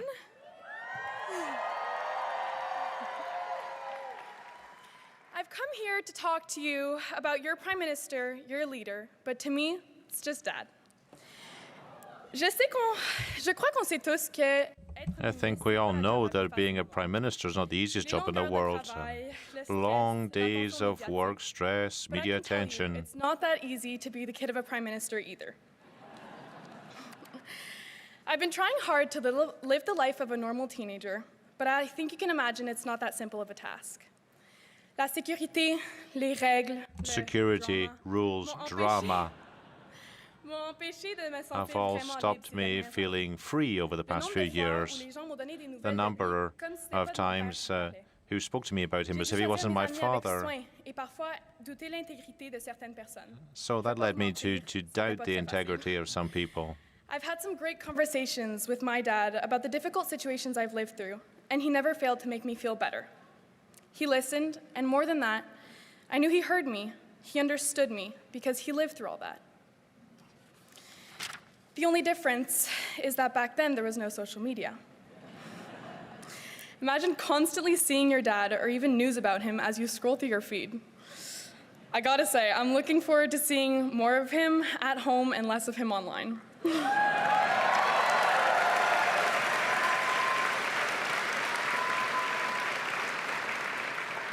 But I would never trade the last few years for anything. Dad, I'm so proud of you.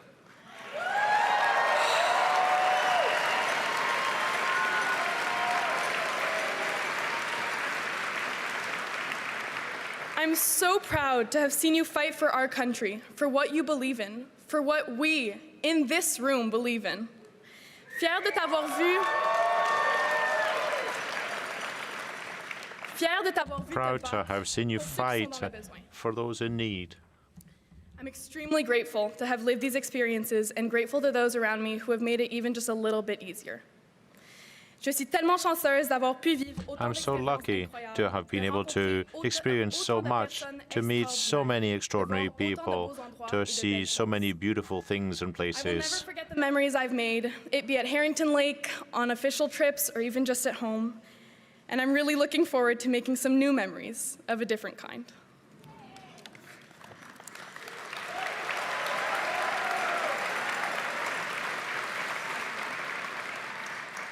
My brothers and I have shared our dad with you for the past 12 years. Now we're taking him back.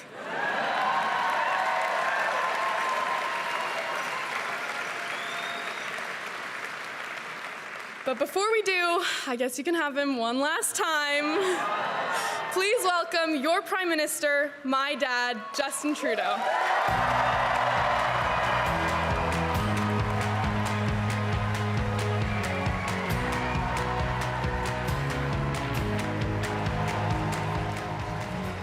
Okay, that was Ella Grace Trudeau, a very put-together 16-year-old. I would not have been able to give that kind of speech at that age. And here's Justin Trudeau on what is undoubtedly an emotional moment for him. We will listen in and talk about it. Mes amis, bonsoir tout le monde. Hello, my friends. You know, as I look out across this room, I have just one question. How's the Liberal Party doing tonight?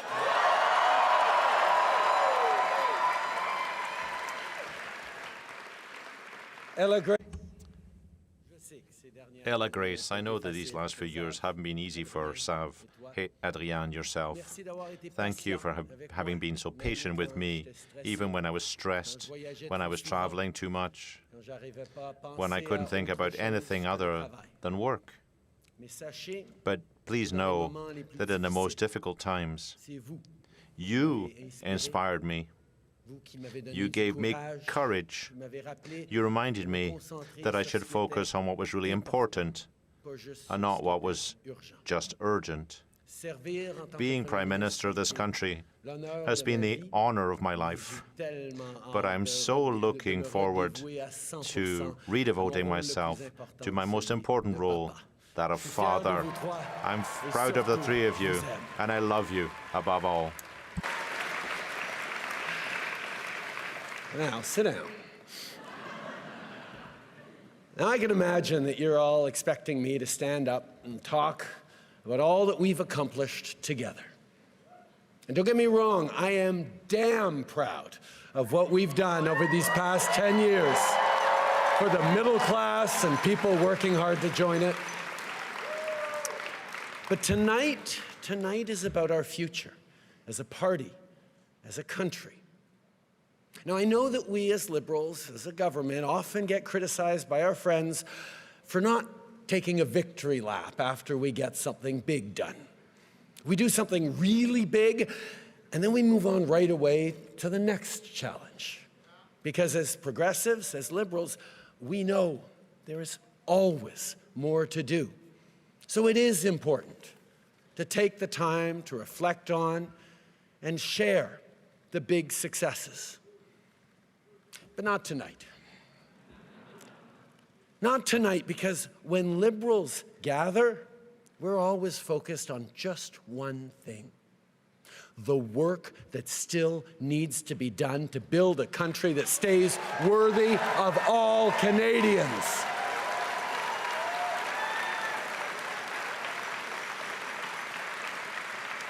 And simply put, that's the work of a lifetime for each and every one of us. It's very simple. Liberals are dedicated to making this country even better, not because we think it's broken, but because we have an opportunity and therefore a responsibility to ensure that Canada stays the best country on earth.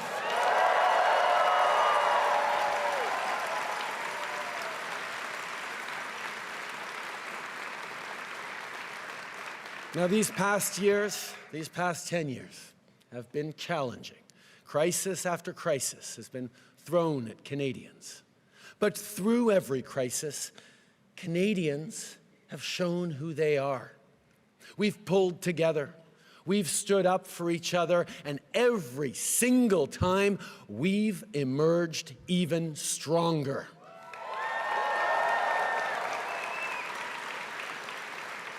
And now, as Canadians face from our neighbor an existential challenge, an economic crisis, Canadians are showing exactly what we are made of.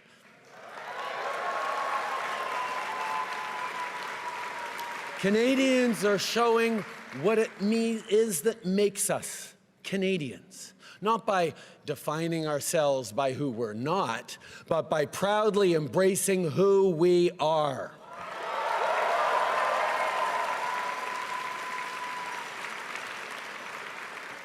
We're a country that knows that standing up for everyone's fundamental rights is the only way to protect our freedom.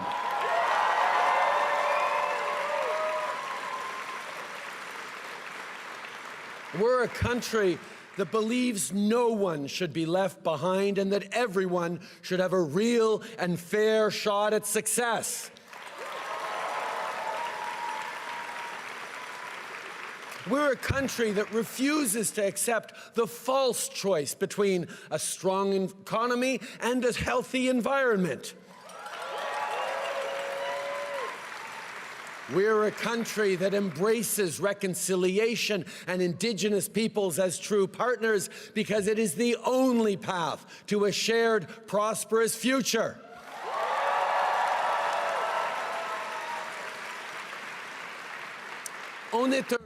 We are a country that promotes its culture and protects its heritage. We're a country that breathes life into the French language and is heard across the world. We're a country that celebrates its diversity and draws strength from its differences. We're a country that celebrates the right of each and every person to be who they want to be, to pray as they pray, and love whom they love.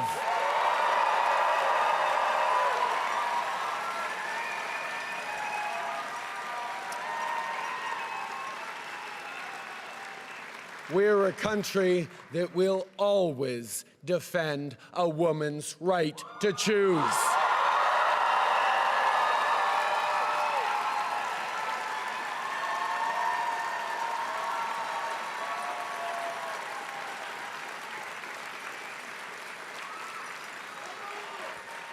And we're a country that will be diplomatic when we can, but fight when we must, elbows up.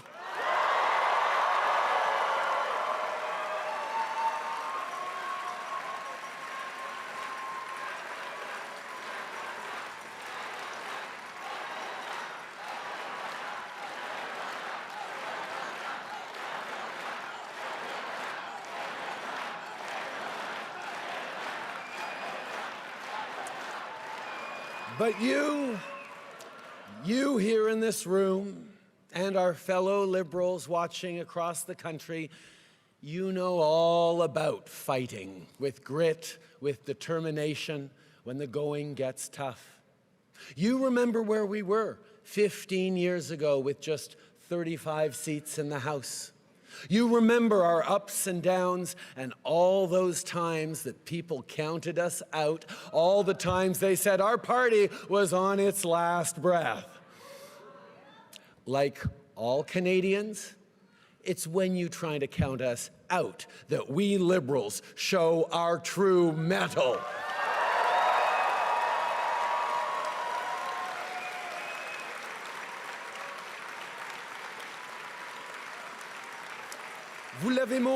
You showed this in 2015, 2019, and again in 2021. You mobilized. You knocked on doors. You did it in the rain, in a heat wave, in the freezing cold. You did it in the middle of a pandemic, wearing a mask. You fought for your country, and you changed it for the better. You know, a party is more than just a name, a logo, a leader. It's all about you. You who carry the hopes of Canadians day in, day out. A country is more than a flag and a territory. It's a vision which is built gradually, day after day, between friends and neighbours. And I'd like to thank all those who have been there to build this vision together. I'm thinking here about my first volunteers 18 years ago, those who have been there since the start. Rennes, Louis Alexandre, Stavroula, and others, so many others. I'm thinking about the grocery store parking lot in Papineau, when we talk to people to rally them to our cause, to our movement. Tonight I'm also thinking of two friends in particular who've been there with me and for me every step of the way for close to 20 years. The extraordinary Adam Scotty and the unstoppable Katie Telford.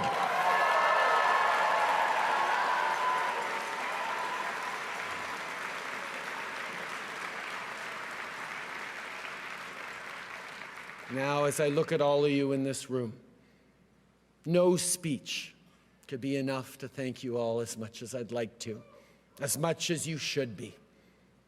I can't even offer you a well-deserved break because, once again, we need you. Your country needs you maybe more than ever. And I have no doubt that you will answer the call because you've done it before. Liberals will meet this moment.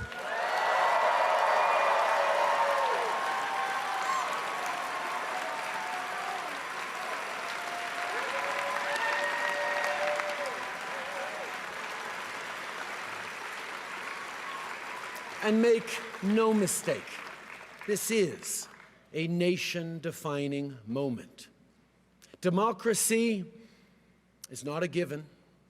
Freedom is not a given. Even Canada is not a given. None of those happen by accident. None of them will continue without effort. It takes courage. It takes sacrifice. It takes hope and hard work.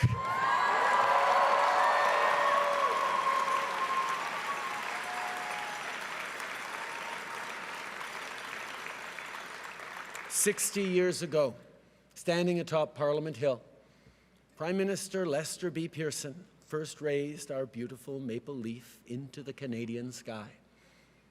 It was much debated at the time, but Pearson knew well what we all know now, that our flag would serve as a unifying symbol that would define the next chapters in our national story. 60 years later, there are still so many more chapters to write. And I can tell you, the world is looking to see what Canadians will do.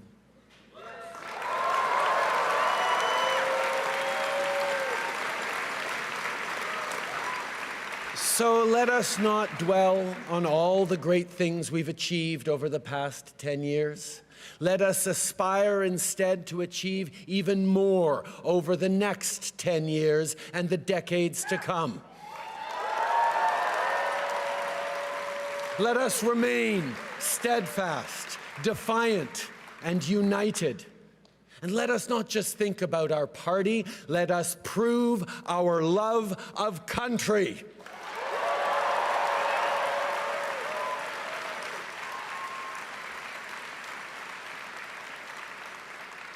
As your leader, as your Prime Minister, I have done my level best each and every single day to help build a country that stays worthy of all Canadians. I've done it for Xavier, for Ella Grace and Hadrian. And I've done it for your kids too. And I've done it with you. And although you'll always find me alongside you, cheering along, their future and your future is now in your hands. Merci, mes amis. Merci pour tout.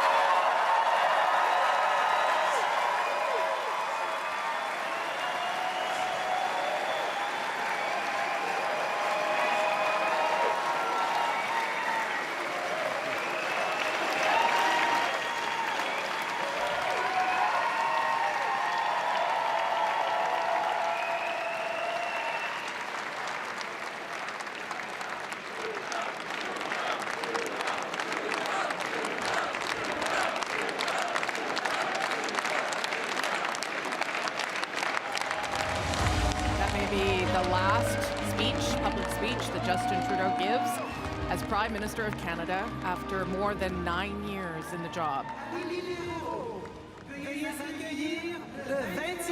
And he's followed by another Prime Minister, a former Prime Minister, Jean Chrétien.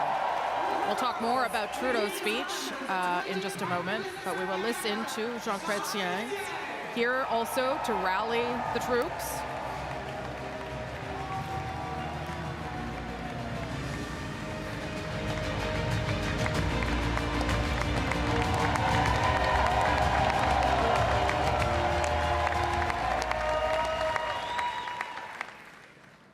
Monsieur le Premier ministre Trudeau, Prime Minister Trudeau, candidat et candidate, candidates, Monsieur le Président du Parti, the President of the party, ministres et députés, ministers and MPs, chers compatriotes, bonsoir.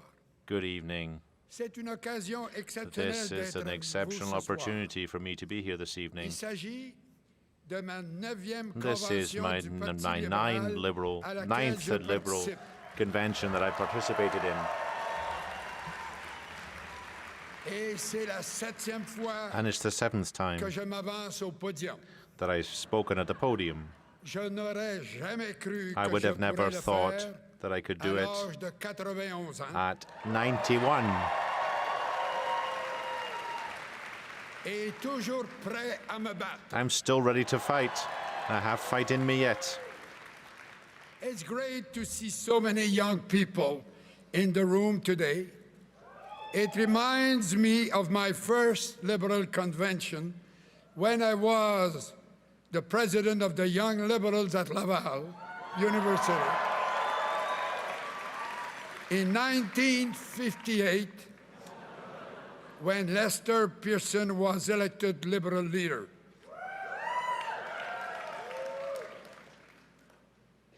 In 1958, not many of you were born. And he then became a very good prime minister. I have kept coming to Liberal Convention for 68 years. I have kept coming back to Liberal Convention because of what the Liberal Party stands for. I have kept coming back because of what the Liberal Party has delivered to make the lives of Canadians better. And I am here today because it is the Liberal Party that can best deliver the better lives for Canadians in the days, weeks, months, and years ahead.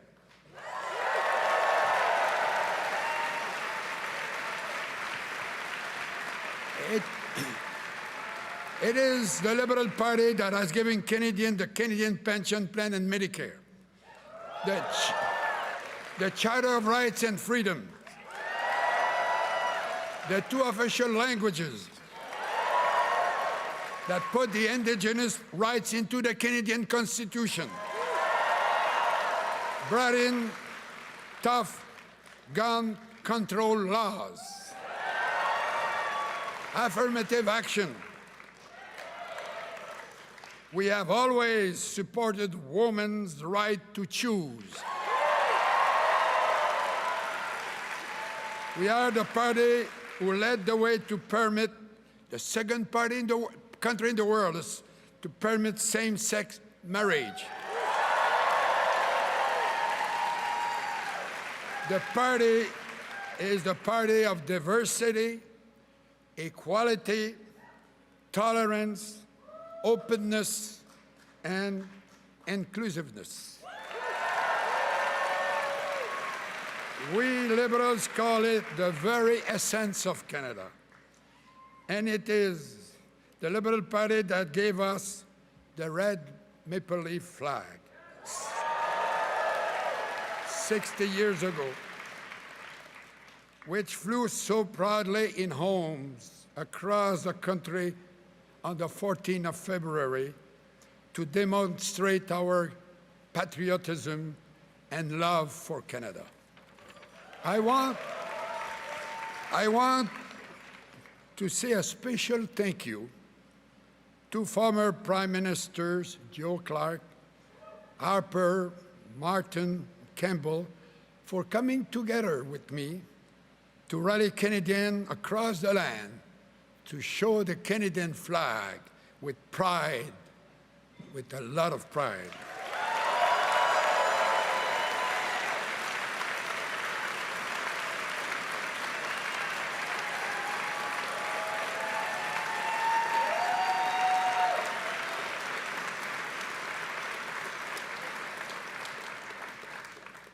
But tonight, I want to pay tribute to Justin Trudeau. I want to pay tribute to him for taking the Liberal Party from third place to government, and three successive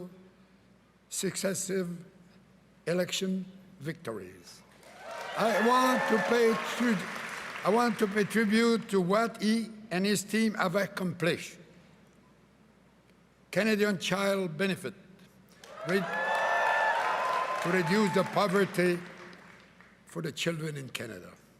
The $10 child care that opened the labor market to so many women. For the dental plan for low-income Canadians. For all the work they've done on the environment. Ladies and gentlemen, these are liberal policies. And let's talk about the economic reality of the moment now. Because Canada has done well. This, I'm telling you,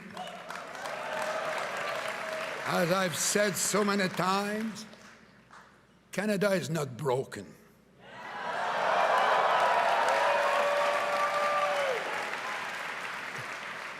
Despite the attacks by the critics, Canada has the lowest deficit per capita in the G7.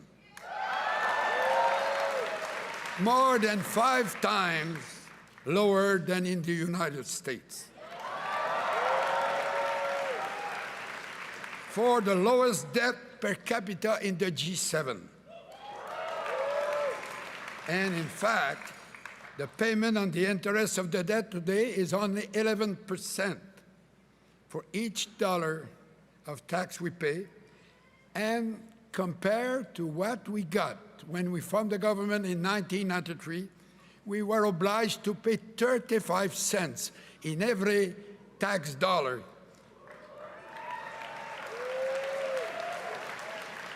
That was a little problem the Tories left to me.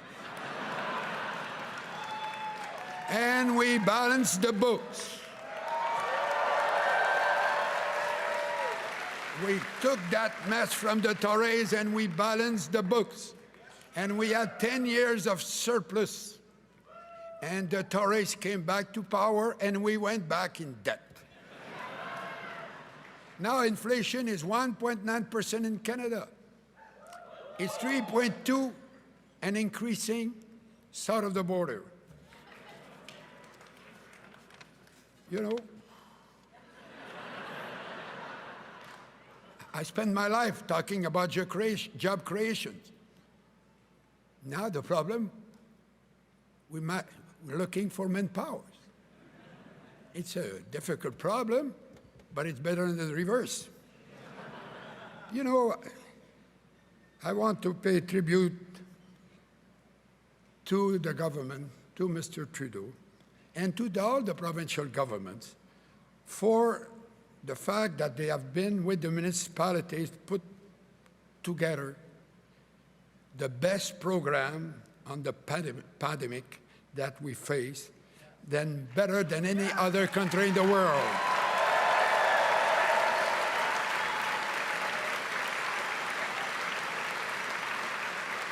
Our debt rate was less than half of the United States. Today, as a party, we're choosing a new leader.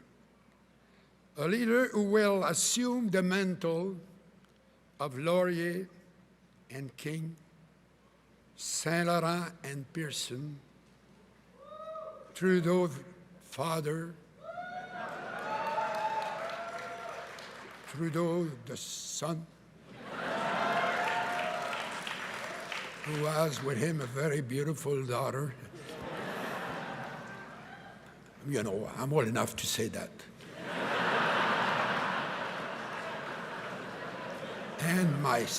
and myself. And I want, that is very important, I want to take this moment to say how impressed I am by the quality of the candidates whose names are on the ballot tonight.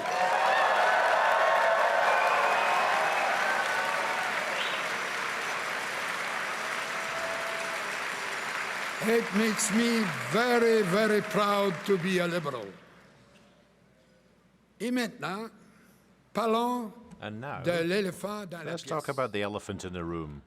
La longue et fructueuse amitié The long and fruitful construite au fil friendship with de the Americans, multiples décennies built over se transforme decades, sous nos yeux which et à is une grande falling vitesse apart before our à quelque eyes chose d'autre and is becoming qui reste encore difficile à something nommer. which is difficult to name. Le respect mutuel, Mutual respect, la confiance, trust, l'esprit de coopération réciproque, reciprocal l'amitié, cooperation, friendship, longtemps caractérisé nos which have relations, long characterized sont en our train de relationship, faire place à la méfiance. are now giving way to wariness De plus en plus and more open hostility from the Trump administration towards our country.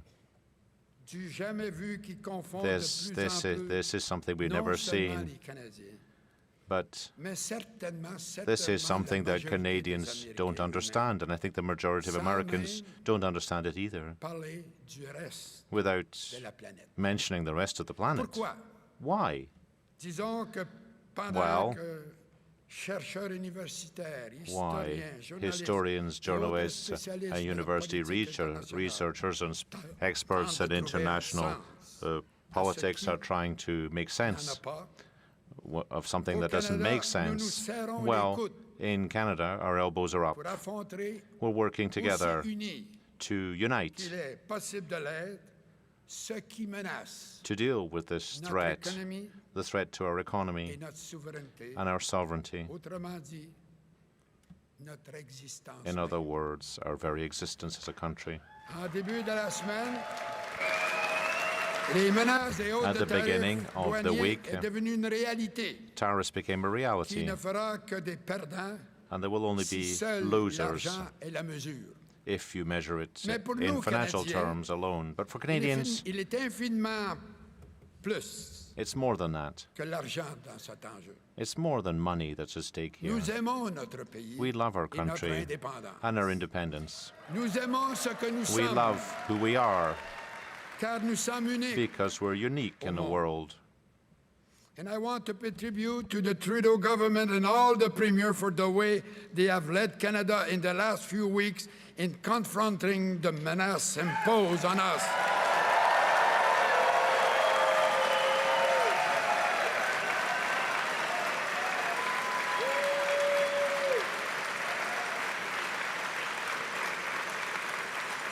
With tariffs completely unjustified. Governments have absolutely right in retaliating as they have, and I congratulate all of them. If it is necessary, the governments altogether can consider going further, anything the Americans where it really hurts, by imposing an export tax on oil, gas, potash, steel, aluminum, and electricity.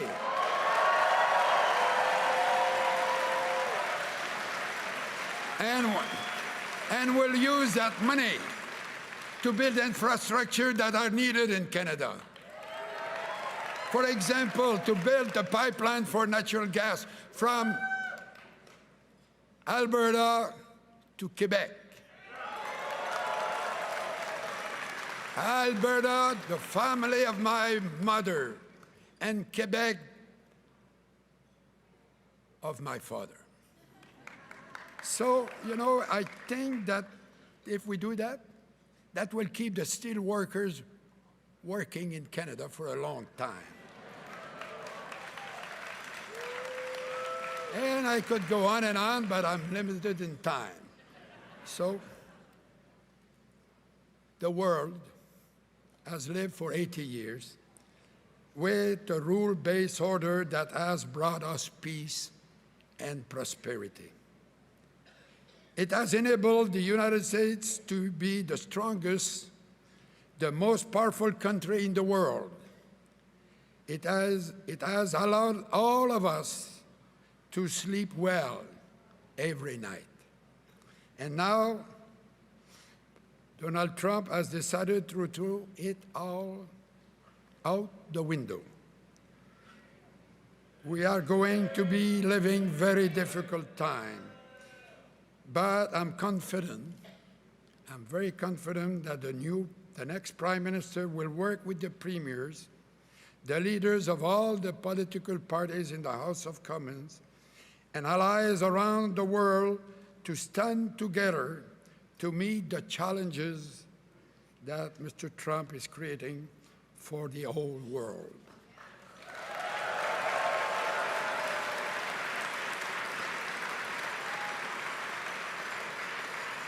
And perhaps, speaking of the president, it is time for a little history lesson for him. Probably does not realize that in 1776, Benjamin Franklin spent a year in Montreal trying to convince the people to join the American Revolution. And he was told by the Francophone, non merci.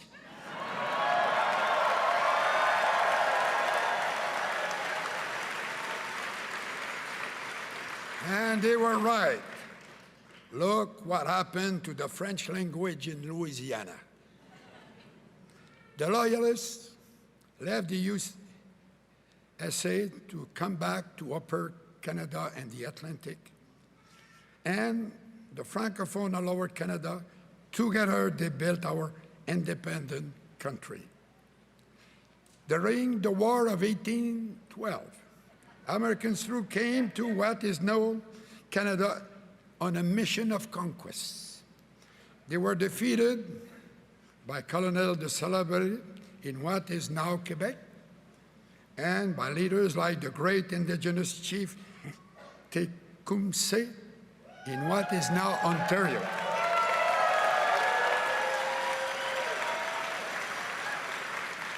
And I don't know, apparently some burned the White House at that time.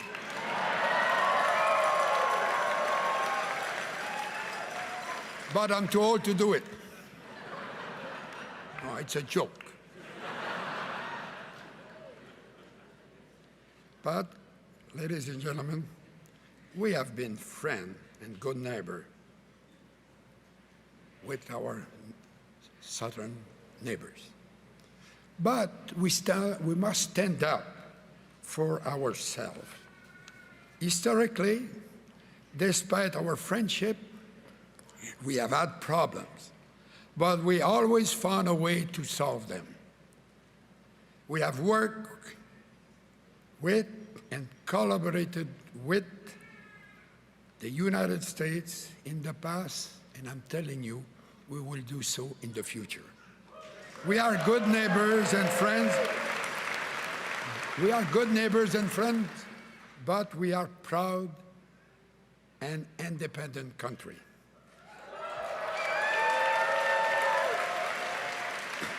But sometimes one must stand up for Canada. We must always be vigilant. And I did so as minister and as prime minister. Way back in 1968, when the Americans sent a ship, the Manhattan, with no Canadian flag through our Northern Passage, they wanted to prove that the passage was international water. As Minister of Northern Affairs, I flew to Pond Inlet at the northern extremity of Baffinland to confront them. I was on the Louis Saint Laurent icebreaker. I called the captain. I said I will be there in an hour. And it's better to have the Canadian flag at the mast. I took...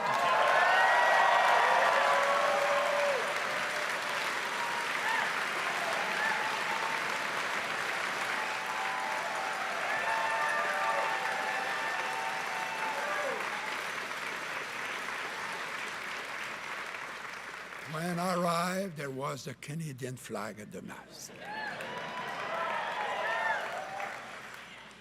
And I had a big smile. You know, we had other problems of the same nature.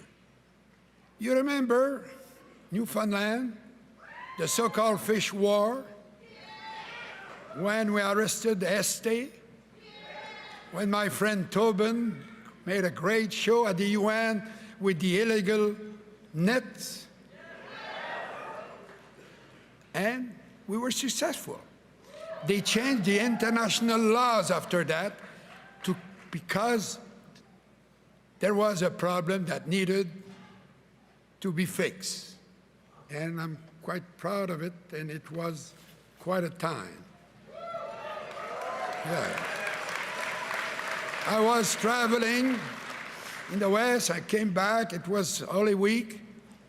So it was a Thursday, Holy Week. So my wife said, we'll have a good rest for the weekend. And I said, perhaps not, because I'm declaring war to Spain.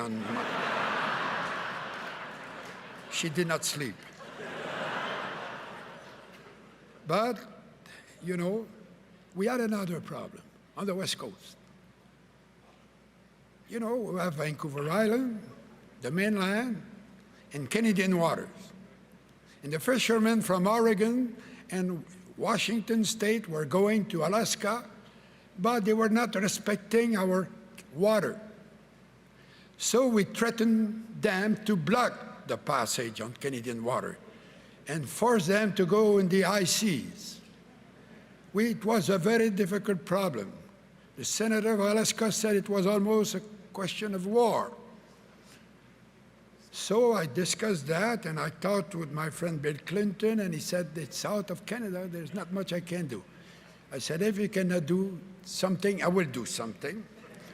And they were forced to respect our laws. Some were taken to courts, and after that, the problem was solved because we stood for us strongly.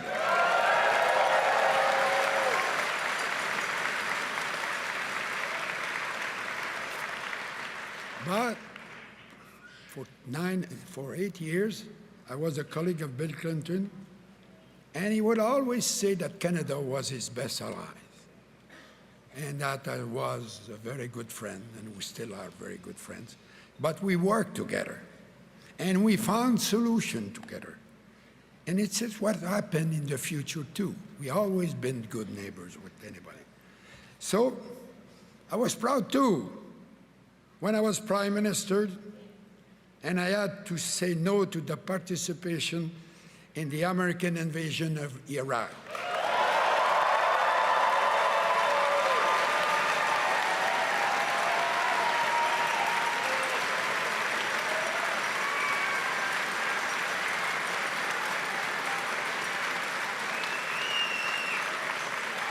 That decision told the United States and the world that Canada is a proud, independent country. Of course, the business community was very nervous. They were afraid of retaliation. So I told them, okay, give me the list of all the goods and all the services that the Americans are buying from us because they like us. I've not received the list yet.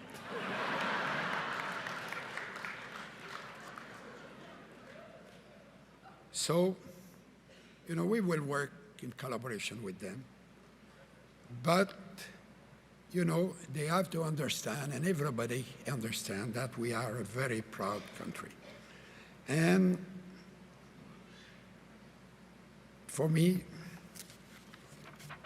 I can tell you that sometimes I can say this. from one old guy to another old guy. Stop this nonsense.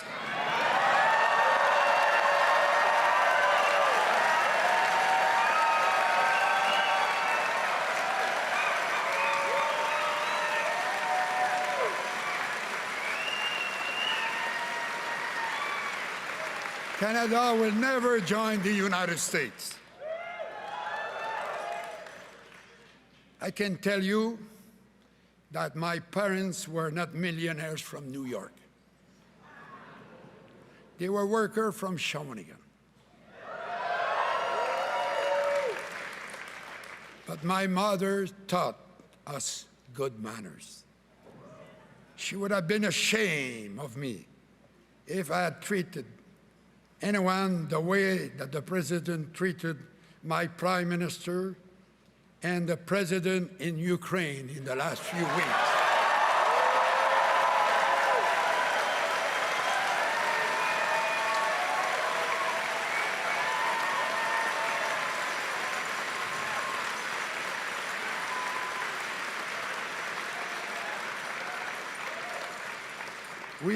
The reason we don't want to become American is because our values as Canadians.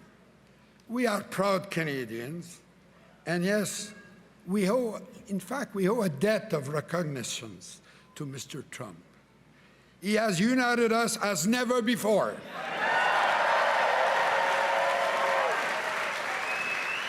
So I want to say thank you to him.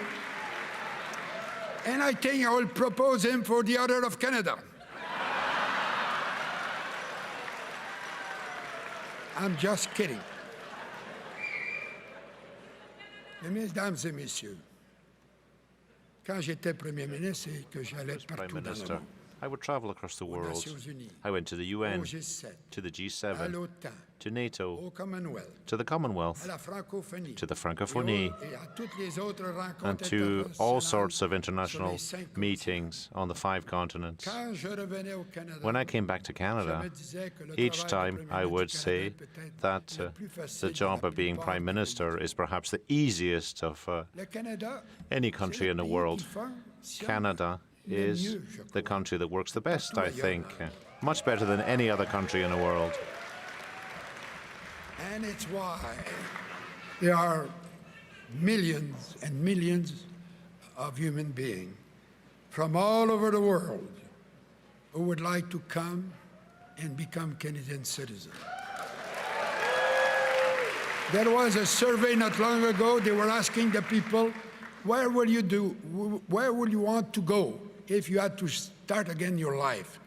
And Canada was number 1. Why? It is because Canada is the land of freedom. Canada is the land of opportunity, the land of generosity, the land of tolerance, the land of stability, the land of rule of law.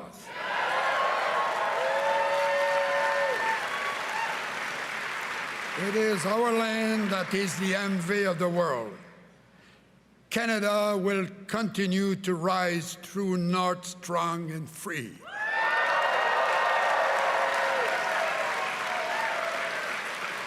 Nobody will starve us into submission because Canada is and will remain the best country in the world. Vive le Canada!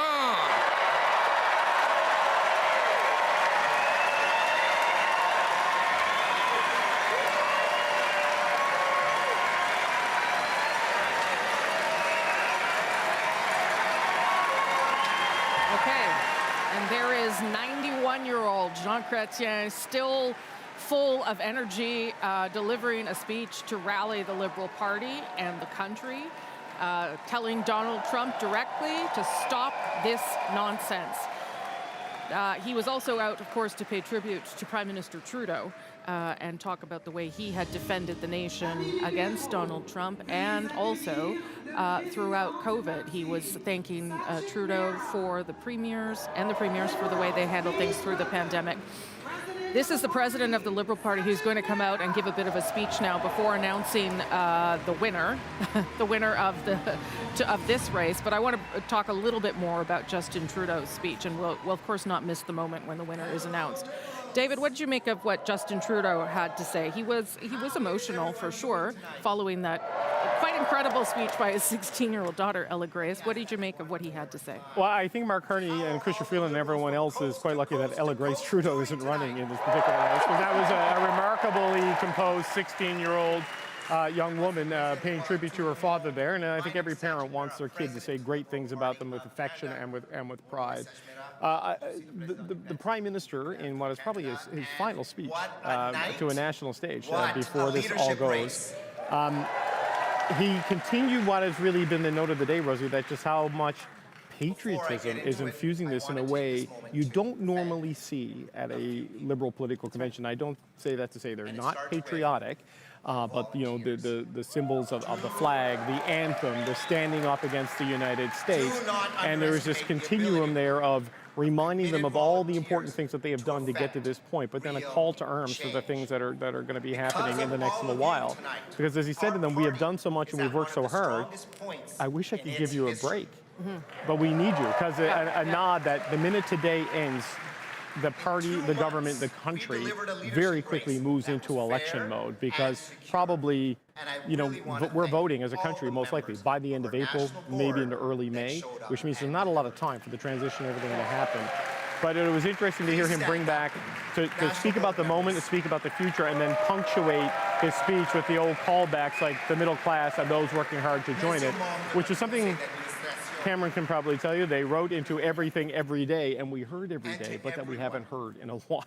Yeah. And he brought it back there today. Yeah. Do you want to say something about that? Because there was some language there, hope and hard work, the things that had been, pounded into my brain following him through a campaign, and that was obviously intentional, I think. Yeah, I think, this is a really important moment for, obviously, the Liberal Party, but for Canada, too. Like him or not, this is the end of an extremely consequential era in Canadian leadership, where the Prime Minister, for external reasons, will be remembered for how he handled major crises, but also for decisions he made, the vision he had, and reminding us today of some of these important issues that he brought forward, and I think wants to tell everyone in this room, don't abandon these things. Don't abandon the fight against climate change just because it's become controversial. Don't abandon the path to reconciliation because the Conservatives never talk about it. Don't abandon the fight against poverty, because we've made a lot of progress and we need to. So I think there was a lot of really, there was some hearkening back to things that he believed in and fought for, a reminder to Liberals to keep fighting for them, but most importantly, the context we're in today is so different, and that will define the path forward for the next few weeks. This is Sachit Mehra, the president of the Liberal Party, speaking now. He is the one who's going to give the name of the leader, and of course we won't miss that moment either. Aaron, I did want to bring you in because there is, I don't doubt the truth behind what everyone is saying tonight, but there is also an attempt to wrap the Liberal Party in the Canadian flag, to use the moment and the Liberal Party colours and the flag itself to try and help them politically in this moment. Yeah, understandably. I think if you go back 2 months, or even to the day, I guess it has been 2 months now that he resigned, I don't know that I would have expected Justin Trudeau to speak at this convention, given where his standing was. And you contrast that with his father, when his father resigned. The whole night of the Liberal convention was given over to a tribute to Pierre Trudeau. There were singers, and it was a whole thing. And I think the fact that he was here today is an indication of where the mood has shifted. And I think that goes to your point about the patriotism and how that has kind of taken over everything. And you heard, I was kind of waiting to see whether Justin Trudeau would reference his father, and instead he referenced Lester B. Pearson and the flag, which, as he pointed out, was a Liberal government initiative at the time and was controversial. And I think, that was both a play to sort of the moment, the patriotism, but also, as he said, it was controversial at the time and it has grown well. I think that is a bit of projection by the Prime Minister in terms of thinking about maybe how he's going to look 50 years from now. Okay, let's, I just want to keep an ear here to Sachit Mehra, because it would be a pity to be here for hours and then miss the actual winner of the race. We do know that more than 150,000 people managed to vote, although Liberal Party supporters are 400,000. And we do have some updated information from the Carney campaign saying that as of this morning, the campaign has raised more than $5 million, which isn't anywhere near what the Conservative Party has, but is a whole lot of money in a short period of time for this party, because they had not been doing well in terms of fundraising. So that is probably good news to the Liberal Party, regardless of who wins. Let's listen a little bit to the President, Sachit Mehra. Many of them are with us tonight. Some of you, and I met a few of you, for the very first time. Et le momentum positif n'arrête pas ici. And the positive momentum doesn't stop here. We just recently announced our best ever Q1 for grassroots fundraising in the history of the party. And we still have another 21 days to go. My friends, together, we are ready for the year ahead, but we need each and every one of you. 2025, as we all know, is an election year, and we all need to be ready. We need to knock on doors, make those calls, and chip in where we can, because only together will we win the fight for a strong Canada. Who's with me?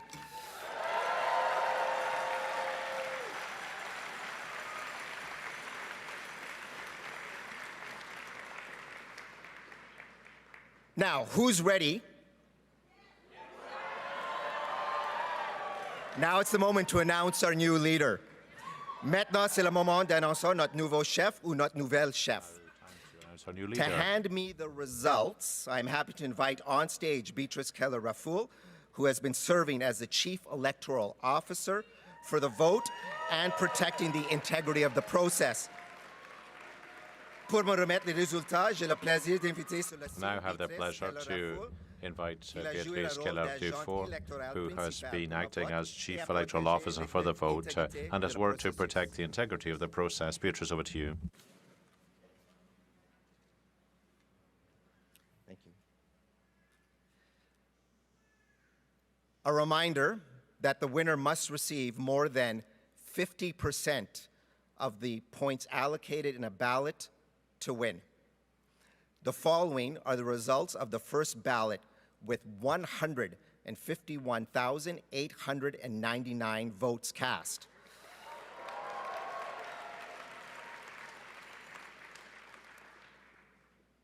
In fourth place, Frank Baylis with 4,038 votes, resulting in 1,014 allocated points, representing 3% of the vote.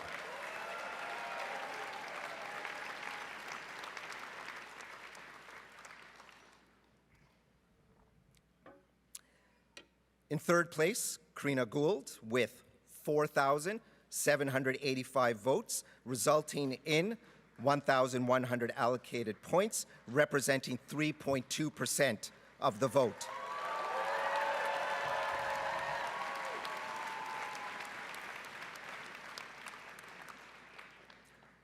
In second place, Chrystia Freeland with 11,134 votes, resulting in 2,729 allocated points, representing 8% of the vote. In first place, the next Prime Minister of Canada, Mark Carney, with 131,674 votes, resulting in 29,457 allocated points, representing 85.9% of the vote.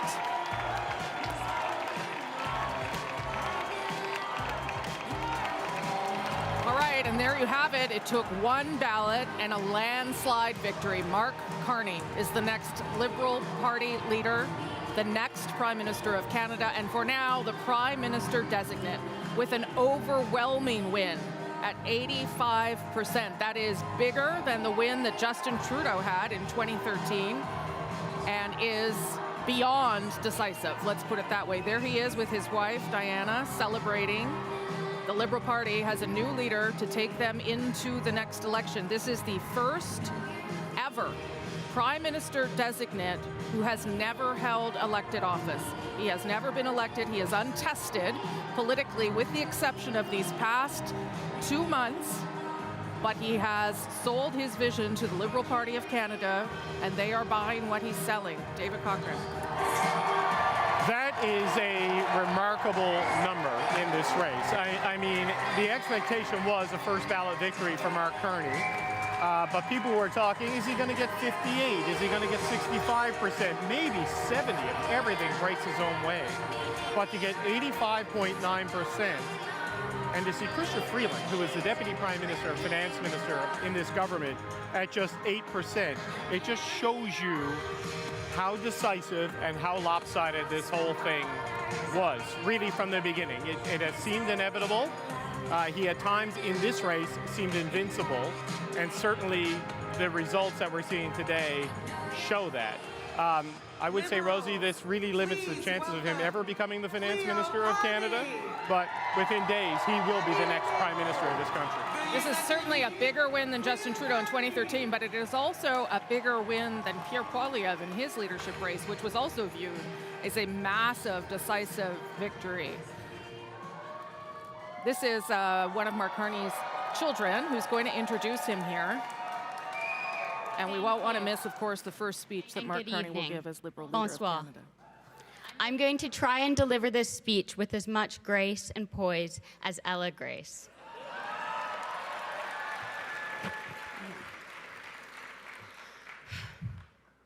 I, too, am introducing my father tonight because I want Canadians to understand what kind of a man he is. And who is better qualified to speak on his character than his daughter?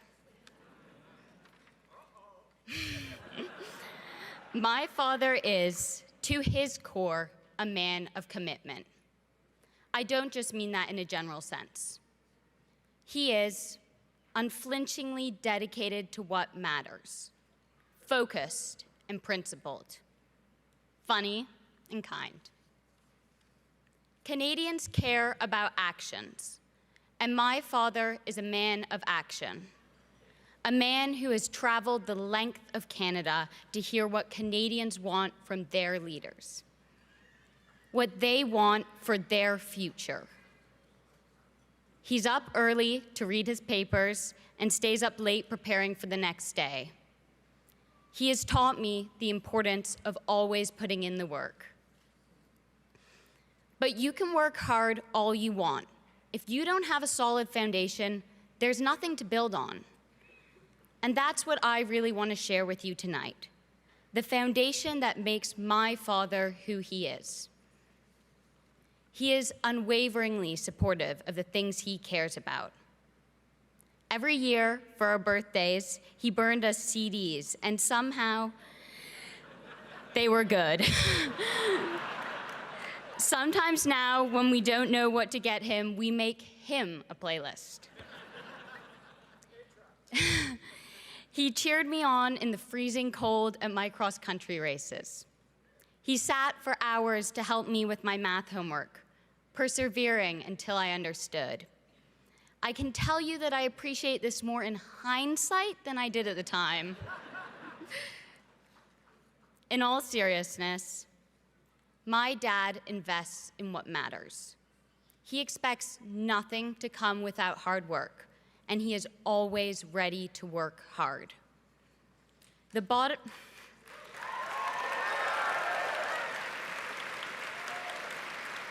bottom line is, however hard things may seem, he shows up and never lets you down. He has and always will show up for you, for Canadians, and for Canada, because he cares about this great country.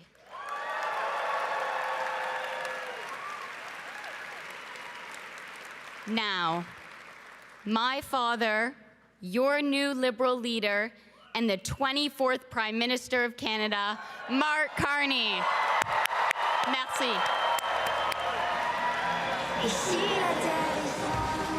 Okay, and that is Cleo Carney, one of Mark Carney's 4 children, introducing him, trying to connect him with Canadians and give Canadians a bit of an idea of who her dad is, because he is not known to many. But look at those numbers, 85.9% win for Mark Carney on the first round. I think it's clear we should just skip a generation.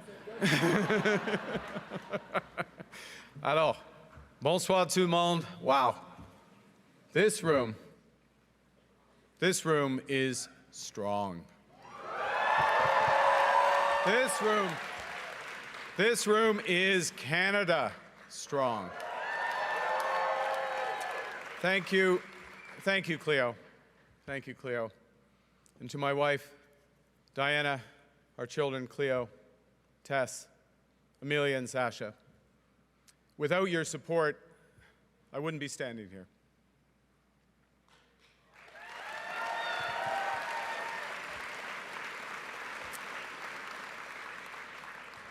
And like the Prime Minister, without your examples, I wouldn't have a purpose.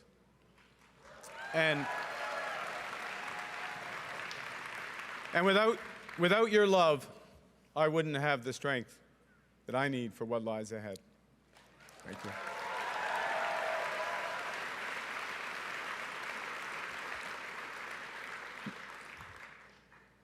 Monsieur Chrétien, you still know how to energize the Liberal Party supporters like no one else can do it.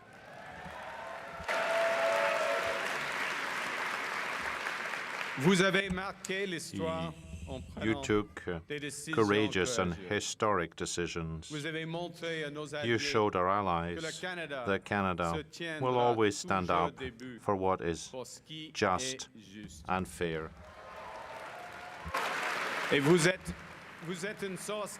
You're a source of inspiration for all Canadians across the land. May I say that you inspired my family to become Liberals, including my father to run as a Liberal candidate in Alberta in the 1980s.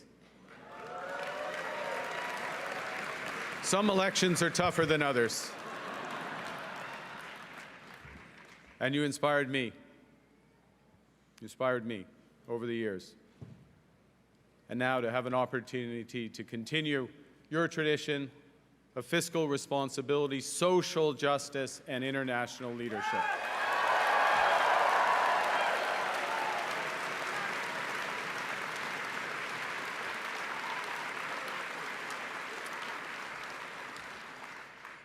Prime Minister Trudeau, my time doesn't permit me to recognize all your accomplishments, so I'll speak at a higher level.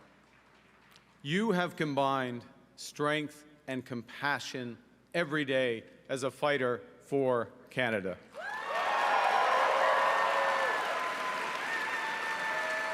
You have led us through some of the hardest challenges that this nation has ever faced. Et en même temps, vous avez transformé You have transformed Canada. You've transformed it. You've lifted hundreds of thousands of kids out of poverty by moving reconciliation forward and by defending freedom and democracy here and across the world.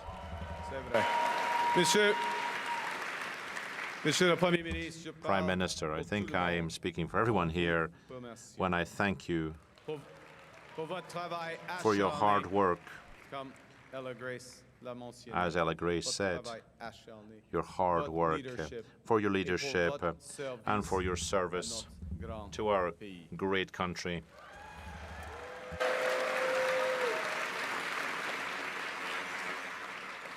I'd also like to thank you, Liberals, for having awarded me the greatest honor possible, which is to serve as your new leader.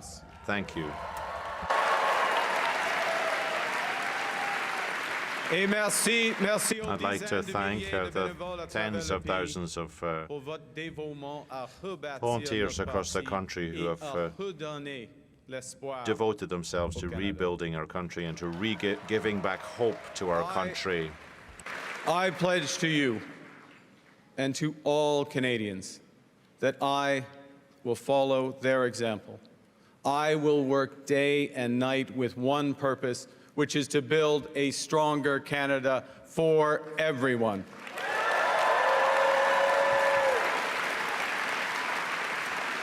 But I will need help. I will need a lot of help. And so I'd like to thank Christia, Frank, and Karina for your energy and ideas and leadership that you have brought to this campaign.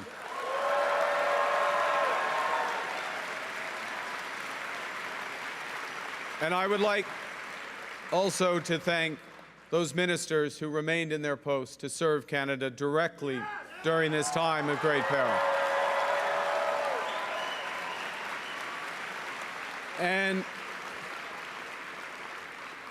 And to the incredible group of Liberal MPs that we have, you are the voices for your communities, and you are the conscience of our party. Thank you for your service.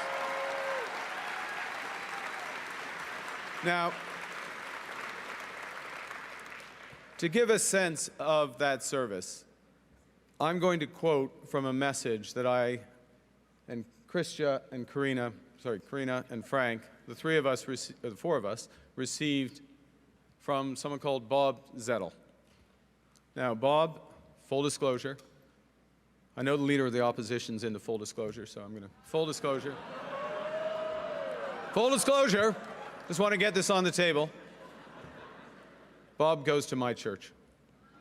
Actually,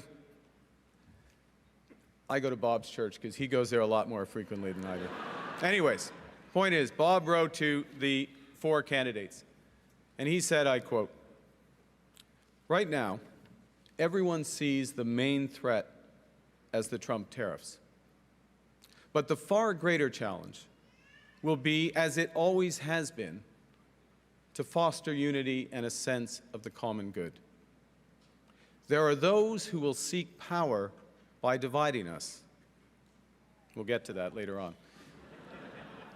"And we being the people of Canada, we need you, my fellow candidates, myself, to continue in positions of leadership to promote a united Canada, a commitment to common good and the respect and the rule of law throughout the world." See, I quote Bob because right now all Canadians are being asked to serve in their own ways. We're all being called to stand up for each other and for the Canadian way of life. So let me ask you, who's ready? Pierre Claire. Who's ready to stand up for Canada with me? 100%. Yes. Yes. Yes, Canada. Yes, Canada. The Liberal Party is united and strong and ready to fight to build an even better country.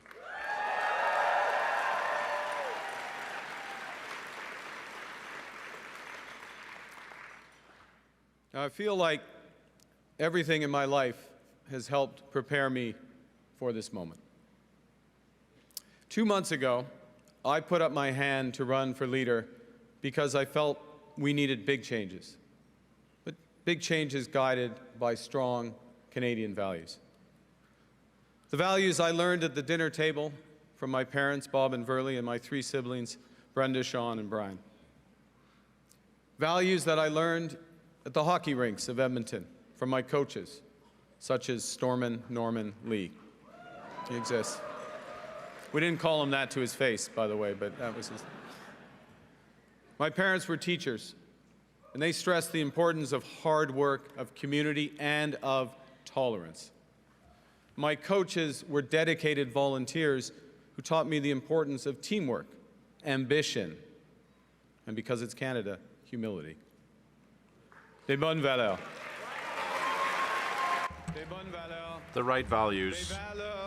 Des valeurs canadiennes. Canadian values. Je les ai emportés avec moi à I l'université. took them with me to university, and I kept them close to me when I was called upon to manage crises here in Canada and across the world. These same values have guided me in my work to build strong economies. And today,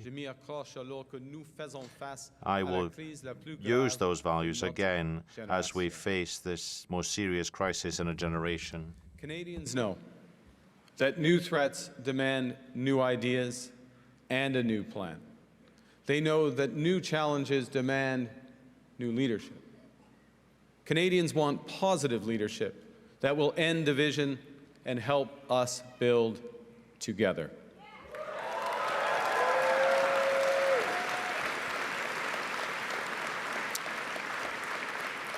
And to respond, my government will put into action our plan to build a stronger economy, to create new trading relationships with reliable trading partners,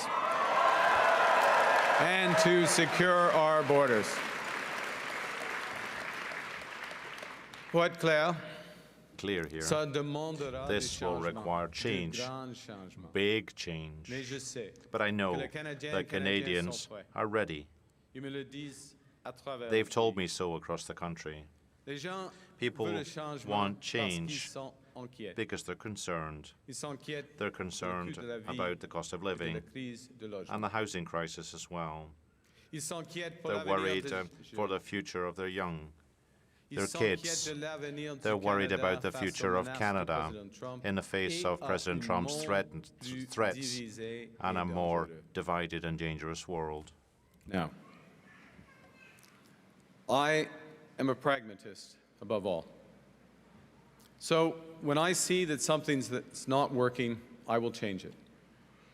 So my government will immediately eliminate the divisive consumer carbon tax on families and farmers and small and medium-sized businesses. And we will stop the hike in the capital gains tax because we think builders should be incentivized for taking risks and rewarded when they succeed.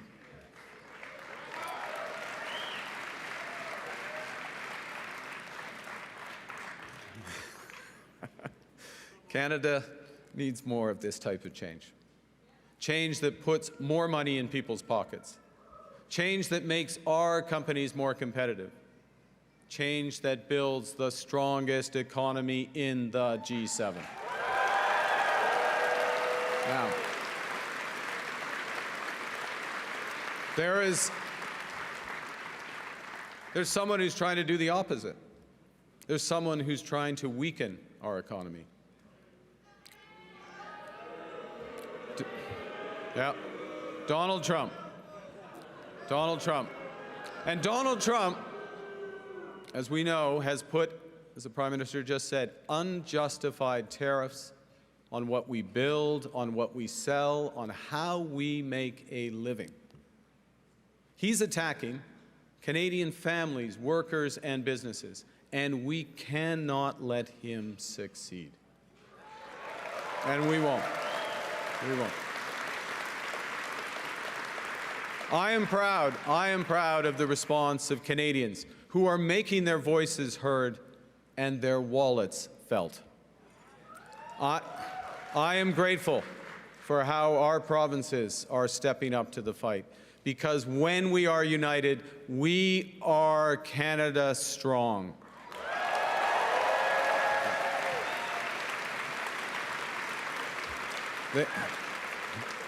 The Canadian government has rightly retaliated and is rightly retaliating with our own tariffs that will have maximum impact in the United States and minimum impact here in Canada.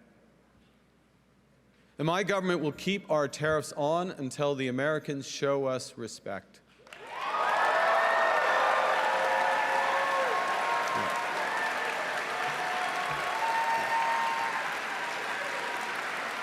Yeah.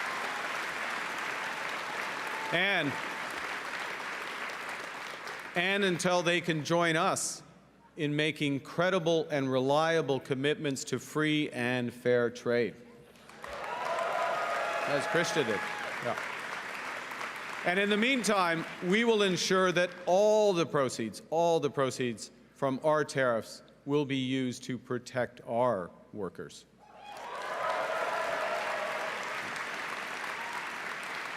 Les Américains veulent nos ressources. They want our resources, our water, our land, our country even. Never. Think about that for a moment. That will destroy our way of life. The Americans want our resources, our water, our land, our country.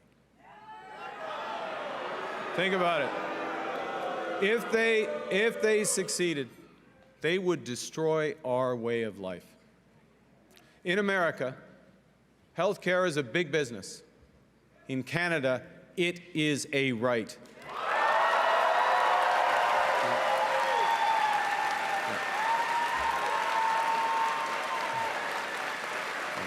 Thank you.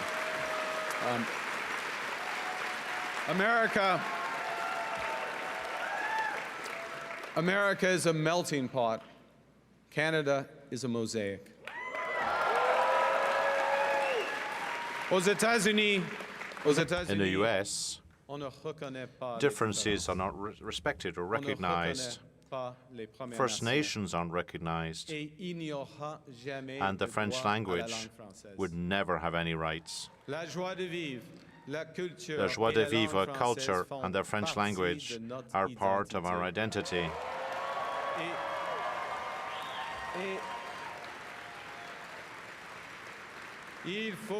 And we must protect that. We must promote that as well. We'll never give them up for any trade agreement. Yeah. Look, Canada, America is not Canada. And Canada never, ever will be part of America in any way, shape, or form.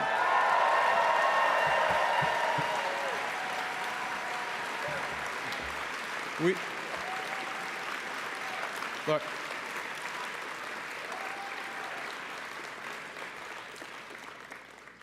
we didn't ask for this fight. We didn't ask for this fight. But Canadians are always ready when someone else drops the gloves. So the Americans, they should make no mistake, in trade as in hockey, Canada will win. Aux Américains. Now, to Americans, I say to you, as in hockey, we will win. Mais cette victoire, but that victory won't be easy. We're facing the greatest crisis of our lifetimes. We have to do extraordinary things, and together. We have to build things that we've never imagined we would have to do at a pace we would have never believed possible. And above all, we must place people above money. We have to unite to build the strongest, the fairest, and the freest country in the world. Now, Donald Trump is trying to weaken our economy. But there's someone else who, if he succeeds, will weaken our economy. It's Pierre Poilievre.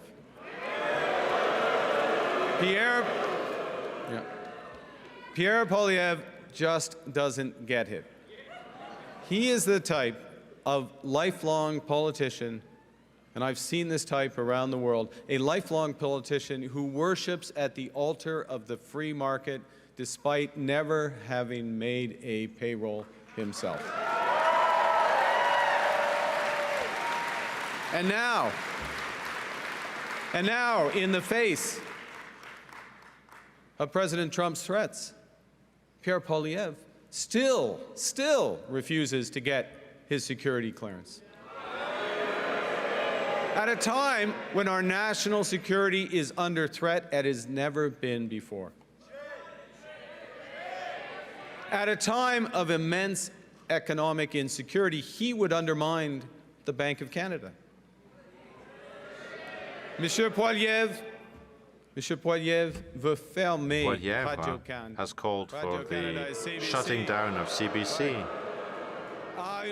at a time when disinformation and foreign interference are on the march.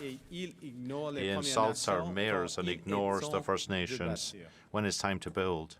He intends to put an end to international aid when democracy and human rights are in danger across the world.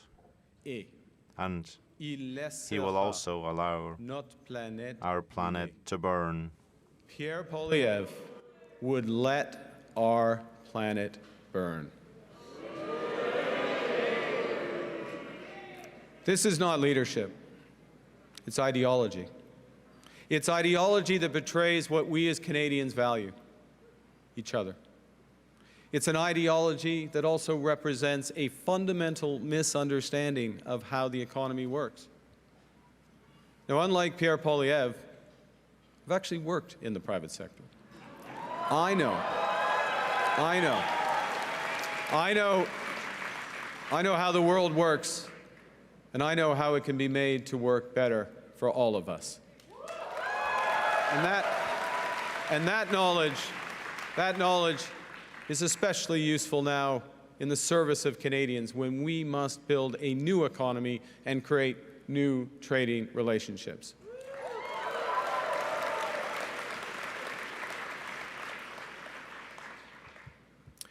Let me tell you something else that we know that Pierre Poilievre doesn't. We know that markets don't have values. People do. And we know as Liberals that it's our job to make markets, to make the economy work for all Canadians. These are the most powerful tool we've ever invented. They can find solutions to our greatest problems. And when the private sector, when the markets are governed well, they deliver great jobs and stronger growth faster than anything. But markets are also indifferent to human suffering, and they are blind to our greatest needs. So when they're not governed well, or not at all, they will deliver enormous wealth for the lucky few and hard times for the rest. And in this crisis, we must help those who are hit hardest by the American tariffs while we build our strength here at home. That's the right thing to do. That's the fair thing to do. That is the Canadian thing to do. That is what makes us strong.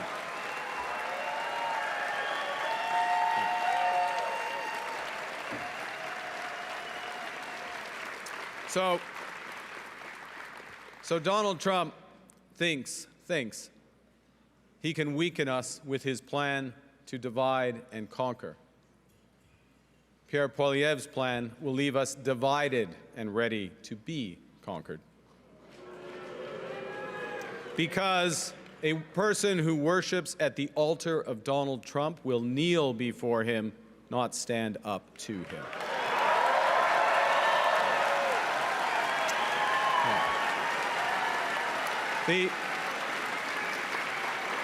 Pierre Poilievre's slogans are not solutions. His anger is in action. His division is in strength. Division won't win a trade war. Division won't pay the rent or the mortgage. Division won't bring down the price of groceries. Division won't make Canada strong.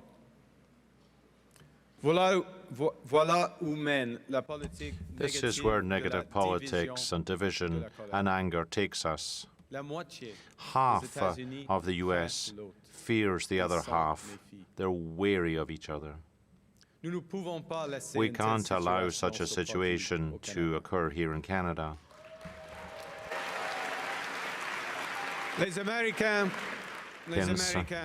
are increasingly divided, and this will weaken them. And we will win this fight if we are united and strong.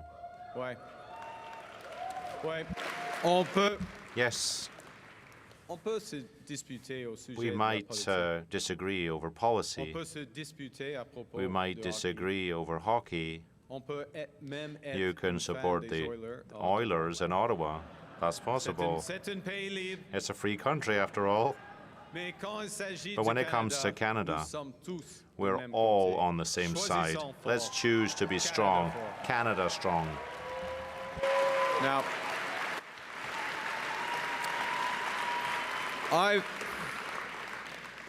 I've learned a few things from long experience in crises. And the first is that plan beats no plan. And you need to distinguish what you can change from what you can't. We can't change Donald Trump. Can't change him.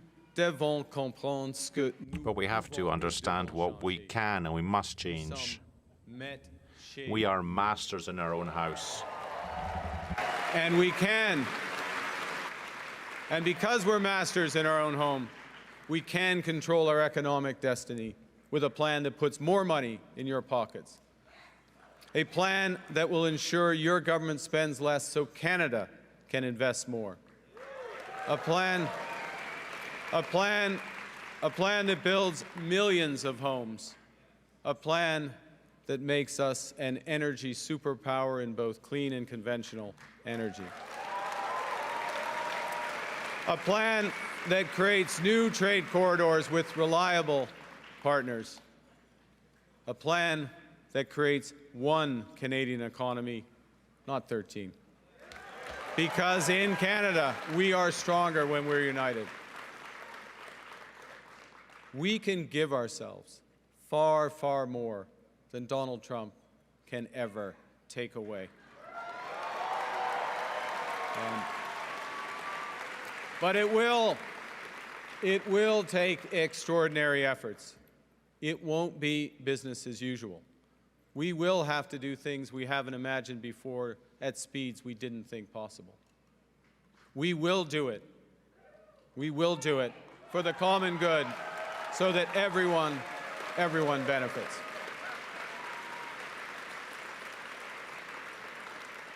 You know, I do care about the economy. But it's not because I'm an economist. It's because I care about people. That's why I'm a Liberal. That's why we are Liberals.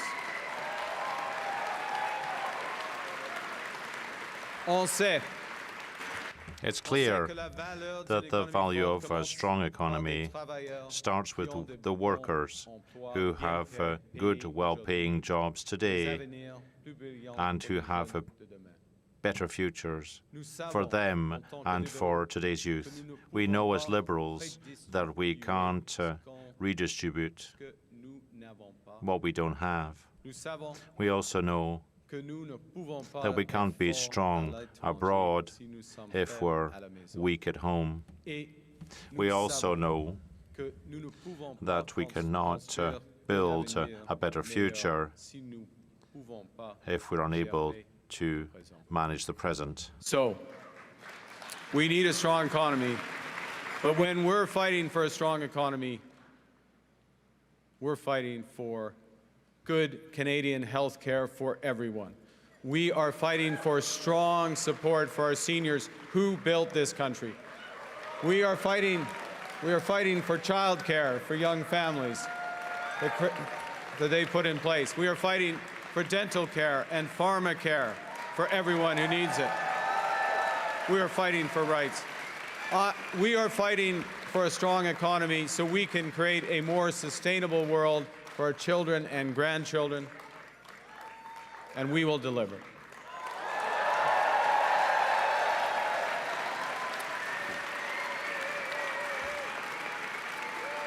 Well, thank you.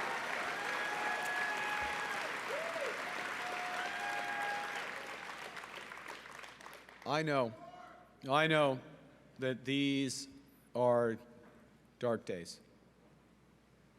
Dark days brought on by a country we can no longer trust. We are getting over the shock, but let us never forget the lessons. We have to look after ourselves, and we have to look out for each other. We need to pull together in the tough days ahead. And so, to those families watching this evening in Fort Smith, in Edmonton, and across every community in Canada, I promise you this. Together, we can and we will get through this crisis. We can and we will come out stronger than ever. And we will, because Canada is built on the strength of its people. From our mines to our ports, from our logging roads to our city streets, we're strongest when we're united, when we're one economy, not 13, when we can cheer for different teams and still be on one team when it counts. When we come together, we build things that last because we are Canada strong. Vive la Canada! Merci tout le monde.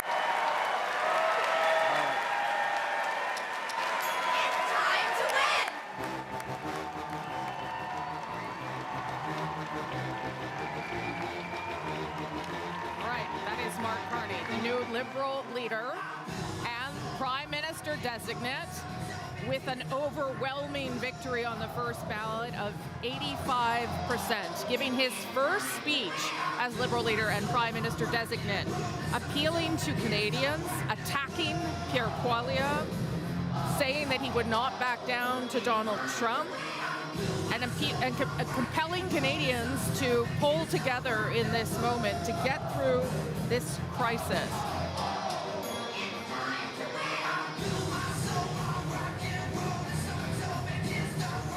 A landslide victory. Even Carney's camp did not expect that high a win. David Cochrane, your thought? Well, on the results, just to speak to that, I think three candidates are very surprised with these numbers. Mark Carney, it's a good surprise. Chrystia Freeland, it's a shocking surprise. And for Karina Gould, I think that is a devastating number. There was a real belief inside her camp that she had a chance to come second here. She's barely ahead of Frank Baylis, which when you look at the praise and the response, her debate performances and her campaign got, at least in terms of communications, that's a disappointing result for her campaign. I mean, I think that's a pretty devastating result for Chrystia Freeland. Oh, she can't even hit double digits. She was the Deputy Prime Minister and Finance Minister. It definitely speaks to her inability to disconnect or get away from Justin Trudeau. Well, there was something you talked about earlier in the broadcast, Rosie, is that a lot of people in the Liberal Party were mad at Chrystia Freeland and blamed her for a lot of the problems that they face as a government. The challenges really started for the Trudeau Liberals after they won the 2021 election, after inflation started to spike as the long-tail consequences of COVID became apparent. And she was the chief economic messenger for the government and was just utterly unable to meet the moment, right? She would rarely speak to the media about it. She would rarely weigh in on it in a way that resonated with people struggling to pay bills, and instead spoke about things in the way you'd expect Mark Carney to speak about things, in a macroeconomic comparative sense. And that was seen as a real limitation for the government and in her political skills. No one doubts her loyalty, her intellect, her ability, her work ethic. That was all there. So people questioned her loyalty after December 16th with the way she quit. But to be the Deputy Prime Minister and hold all the major ministries in a government for as long as she did, and to get 8%, that's a rejection, and that's a serious defeat for her. Let's go back to the winner at 85.9%, Mark Carney. Vandana, surprising to you, I think, that it was that big a win. Surprising. I mean, even on his campaign, they were expecting more of a 70%, but this is like Paul Martin had over 90%, and he had years to organize. This is 85% in a matter of weeks. And against 3 members of parliament, 1 former member of parliament, but able to build a organization across the country in many big cities. And that's something unprecedented that I've seen, but even beats Trudeau's numbers. Yeah, what do you think, Chairman? I think this is incredibly impressive.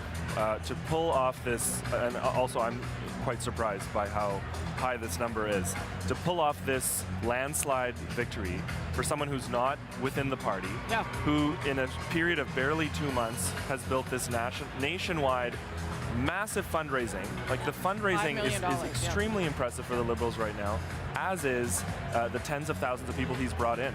So I'm really impressed. I think it bodes really well for the party's chances at being competitive in the next election. His speech, I think, was pitch perfect in terms of the content. I mean, the messages he laid out were really strong, clear vision, contrast, talking about the only thing that's on people's minds right now, which is our sovereignty facing the United States. But, the delivery was very serious and very... Yeah, and first of all, when we were talking as he was speaking, it is a vast improvement from his kickoff speech, I would say. He's much better at delivering a speech, but he is still just a new politician. Yes. But, you might argue that maybe serious is okay right now. Maybe that's what people want. I don't know. We'll see. It's certainly what Liberals want. Fred, what do you think of the win and what Mr. Carney had to say? I'm not surprised by the number. I thought it would be around there. 80 to 90 was what I was predicting. And because there was no real time to sign up members. This is Justin Trudeau's Liberal Party, and this is the chosen candidate to continue Justin Trudeau's platform and his plans. So it's not a big shift here. It's not a big surprise. Freeland ran against Justin Trudeau. Yeah. One minute though. To be fair, he stood up in front of Prime Minister Trudeau and said, getting rid of your carbon tax, getting rid of your capital gains tax, here are the things that the economy has to do to grow. That's not the same as Justin Trudeau. He's rebranding the carbon tax. He's shifting it to just an industrial base instead of consumer, where it's still going to be trickled down on Canadians. It's just, remember, the Liberals never actually called it carbon tax at the beginning either, right? That was a framing of Conservatives that it became known as. A successful training. It's still going to be a carbon tax. A carbon tax is a carbon tax. Vandana? I think, this is, I think the consumer carbon tax, especially because Mr. Poilievre, there was a lot of misinformation. It was causing inflation, which we saw after that it didn't exist. But I would say to Fred's point about this is just Liberals, at his Mississauga rally, there was a woman who came from downtown Toronto, never was involved. She was in the critical mineral space, and she came all the way to Mississauga to see Mark Carney. So I actually think there's a lot of people who are interested in him, who in a way, kind of in 2015, a lot of people came to Justin Trudeau. I think people are interested in Mark Carney. He is a different type of politician. He is not like, Doug Ford. He's not like Pierre Poilievre. He's not like Donald Trump. He's not like Justin Trudeau. Which might be a problem for him, that he's not a politician that can do that kind of outreach and connect with people the way Doug Ford can very successfully. Doug Ford is a masterclass, I'll be honest with that. But I will say, I think he's had a taste of it in the campaign to do rallies like this, to connect with people. I didn't see him flinch from people. I think he enjoys talking to people. Does he still have a long way to go? Absolutely. Sure. There's no doubt that the legacy of Prime Minister Trudeau is going to hang heavy over, and in some ways very well, in a very good way, and for some people in a bad way. But I think what Mark Carney represents is a change because he is not known by a lot of Canadians and because his background is not in politics. And his message today and his message throughout the campaign, of course it's not, we're going to slam the door on everything that Justin Trudeau did and we're going to start from scratch, but we do need to recognize that there needs to be change in our government, in the Liberal Party, and that's what Canadians have been saying loud and clear. All the candidates tried to do that in one way or another. So I think, yes, he's going to have to deal with that, but he's also clearly trying to cast himself as someone who is different, and I think he is, to most people, not someone that they necessarily associate with the Prime Minister, because he's not been a politician, right? And he served his country under Stephen Harper. He served global financial system in a different country too. He's a guy who's credible around the world, and has stood up in times of crisis, and that's what he's going to try and communicate now in this time of crisis. David wants in there, yeah. We did just watch a room full of Liberals clap and applaud when he said he would abandon this signature environmental policy his party has run on in Justin 3 straight Trudeau wasn't clapping, for the record. I checked. Nor was I. And that he would roll back the capital gains changes introduced by Chrystia Freeland in her final budget that was a policy so desperately needed to guard against walled cities and social division, if you listen to her back then, that this does recommend, a significant shift, right? Which he kind of talked about in his speech, though, that I'm a serious guy, I'm an economic liberal, but then also social programs, social justice, and climate are still core values. So sort of like soften perhaps against that shift. Talking about how he could handle Trump. He's a more serious and less divisive guy than Pierre Poilievre was sort of a central message there. Yep. And so you need to pull together in the dark days. I know Freeland's campaign tried to say he was the Trudeau candidate, the PMO candidate. I think the Trudeau candidate and the PMO candidate was Justin Trudeau, because he was dragged to his resignation so reluctantly, even on the 6th of January. He didn't really tell some of the people close to him, like the 4th or 5th, as I understand it, that, it was the Saturday before the big Monday announcement that he was really going to go, and still believes, I think, deep down, that he could have won this election, especially with the changing circumstances. Yep. But, Carney has left no doubt as to what the party wants right now. They just got to translate that now. Is this something Canadians want? Is the guy we saw speaking there who Canadians want to turn to in this moment in time? Because Pierre Poilievre is a career politician. That's Carney's criticism of him. But career politicians are good at politics. Yeah. They're good at campaigning, and they're good at getting elected. And that is something Pierre Poilievre knows how to do. Yeah, and adapting to different opponents. Absolutely. And Pierre Poilievre did hold a rally today that was bigger than what we had here. It was more than 2,000 people, and it was his regular Canada First rally that he's holding now. But Mark Carney has also, in the interview I did with him and other places, been critical of the government's approach to the economy. Justin Trudeau and Chrystia Freeland saying that they did nothing to deal with productivity, that they didn't seek to grow the economy, they sought to grow the social safety net. So I understand Conservatives need to link him to Justin Trudeau, and we'll see whether or not it sticks. But there are differences, and you don't have to look that hard to find them. Yeah, I think he won the change argument within the Liberal Party. Right. I think that result suggests to me that Liberals knew they needed something different. And when they looked at the candidates, Mark Carney was the clear choice in that regard.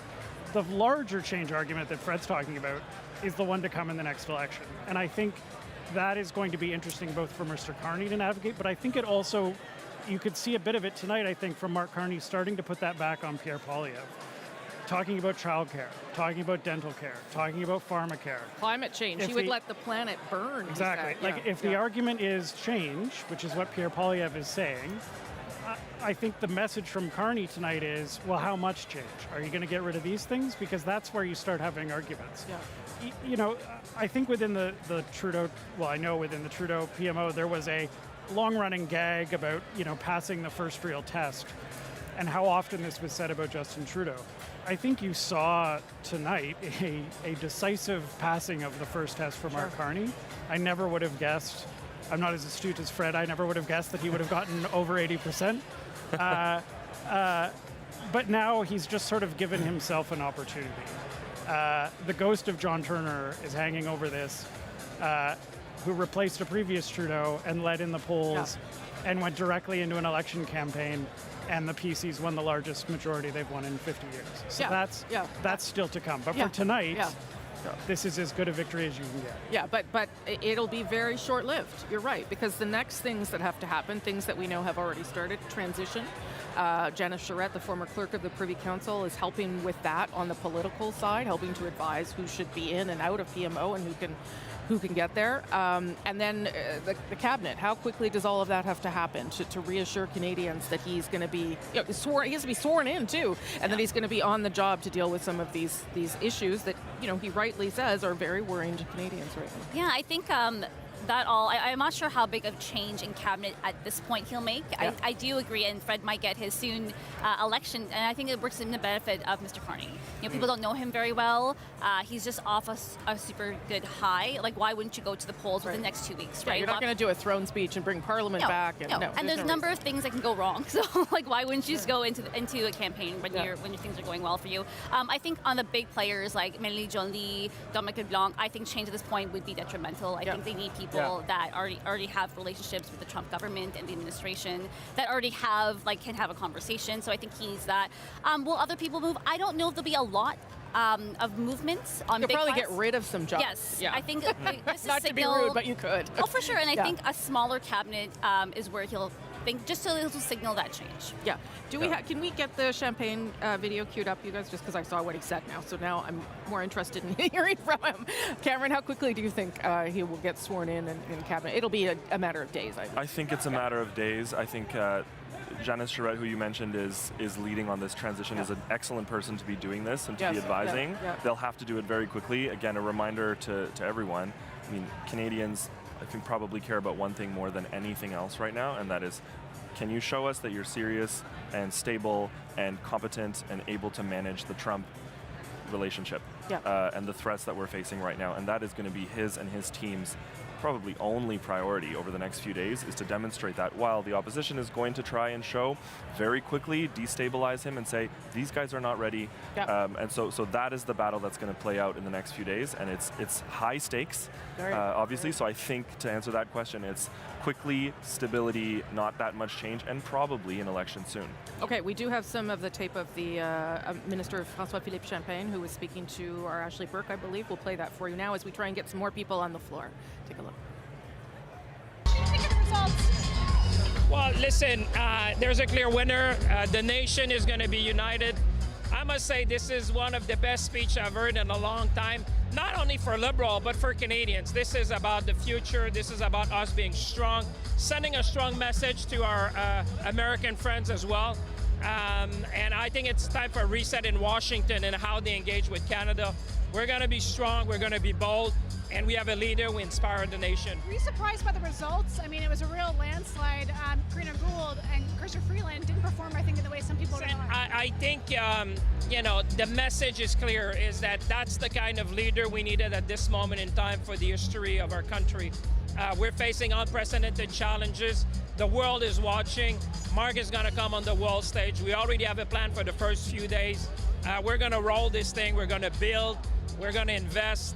This is going to be a transformational moment for our nation. Do you think concerns about him getting his sea legs at such a critical time? Oh, we're going to get a seat for him. Don't worry about that. Sea legs. Oh, sorry? Sea legs, sorry. Listen, we're going to be, he's going to build the right team for what we need in this country. But I think what you saw this evening, it's not just Liberals, it's the nation. You can feel that the nation is inspired now. We're going to stick together, we're going to build together, we're going to be strong together.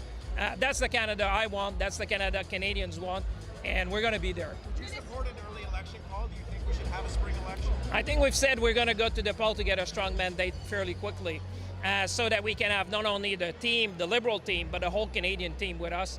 I think Canadians are ready for that. They want a strong team.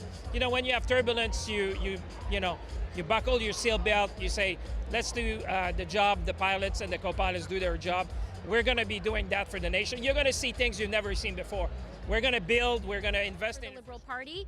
Mark has a very clear mandate, very clear support. And as I said in my opening remarks, let's think back to December when everyone was writing our party off.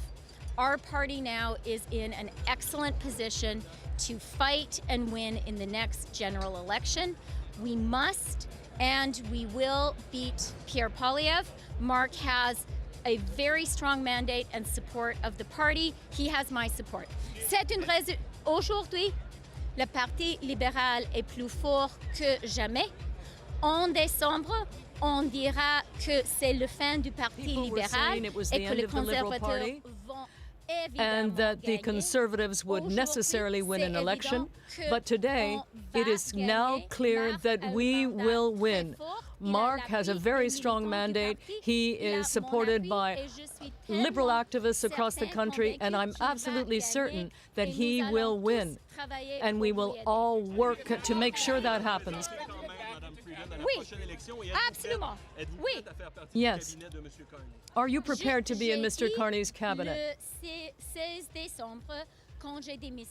When I left cabinet in December, I said I would be running in the next election. And of course I will do that. That is a promise that I made in front of the people that are closest to me, so of course I will run. Now, in terms of the other question, it's really Mark's decision. He's come in with a very, very strong mandate, and it's up to him to make his own decisions. We have a very strong result right now. The Liberal Party is in great shape, and we are now set to win the next election. When it comes to my candidacy, I always knew that this was going to be an uphill battle. We saw many of my colleagues in cabinet looking at that and choosing not to run.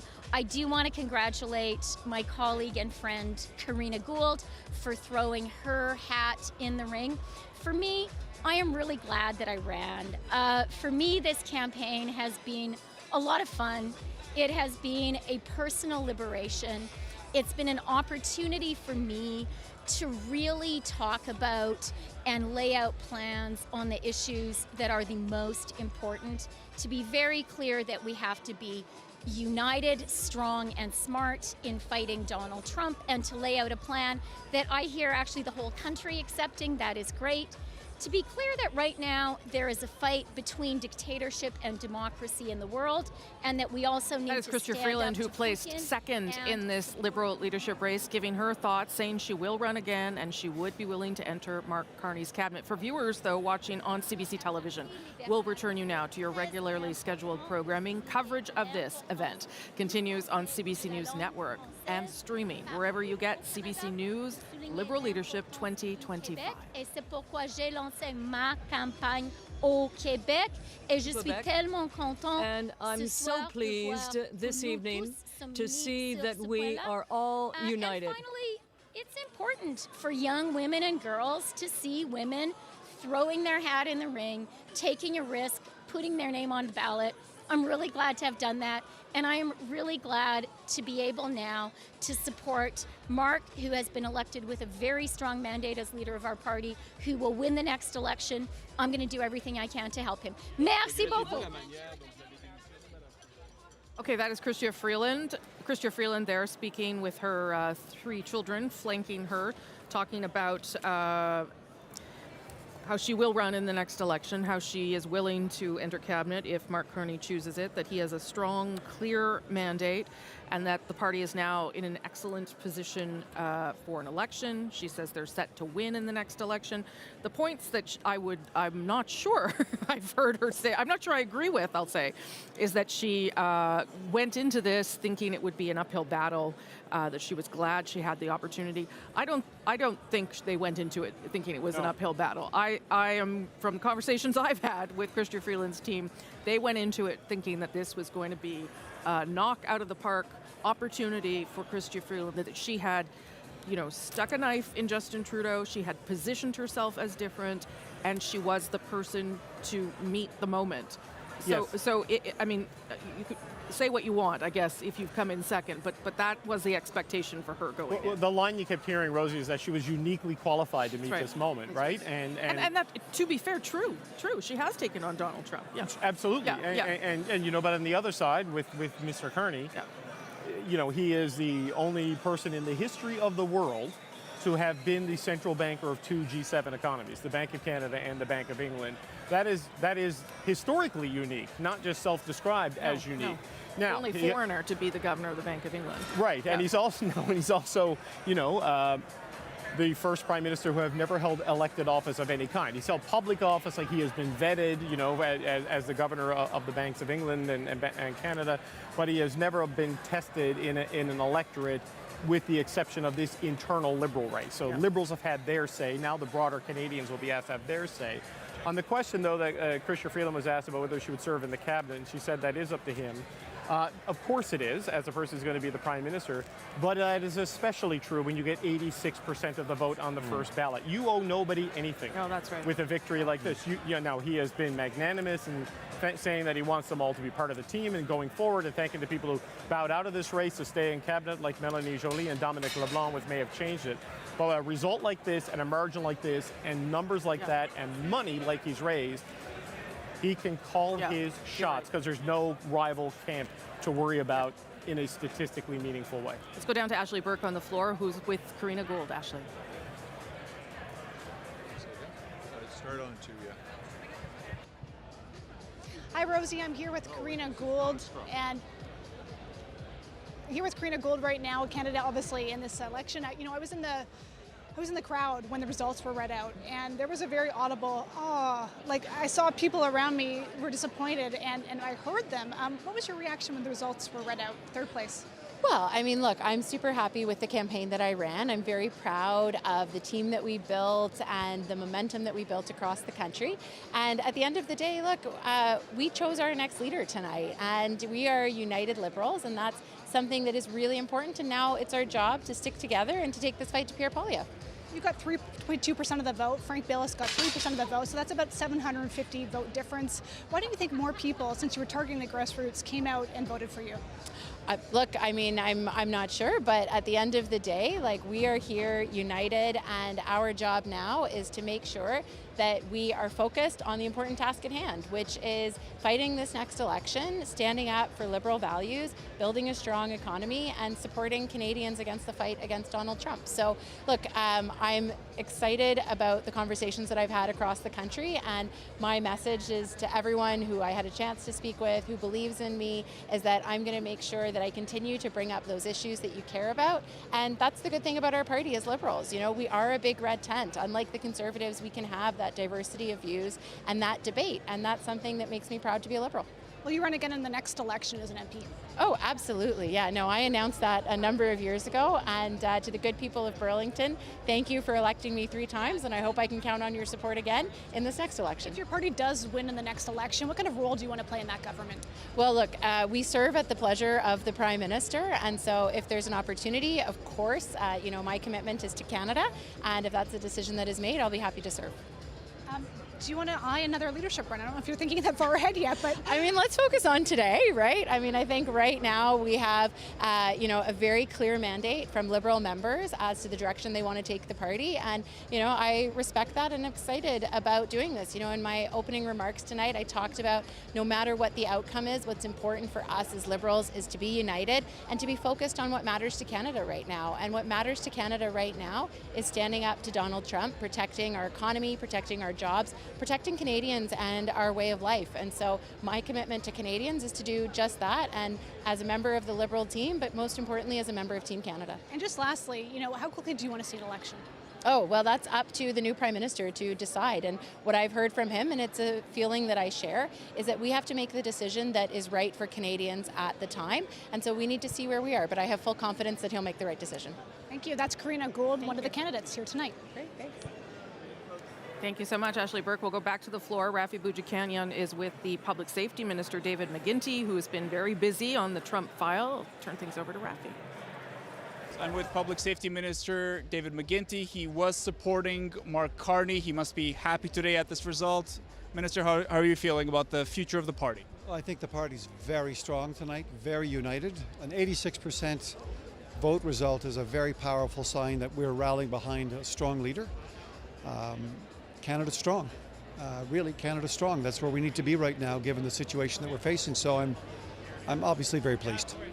Tell me about that situation. You've been in the U.S. a lot, given your portfolio recently, and do you sense at all that the administration officials you're speaking to are aware of who Mark Carney is, and, you know, that he had a decent chance of becoming the next Prime Minister designate, and now that he is, do they know who they're dealing with?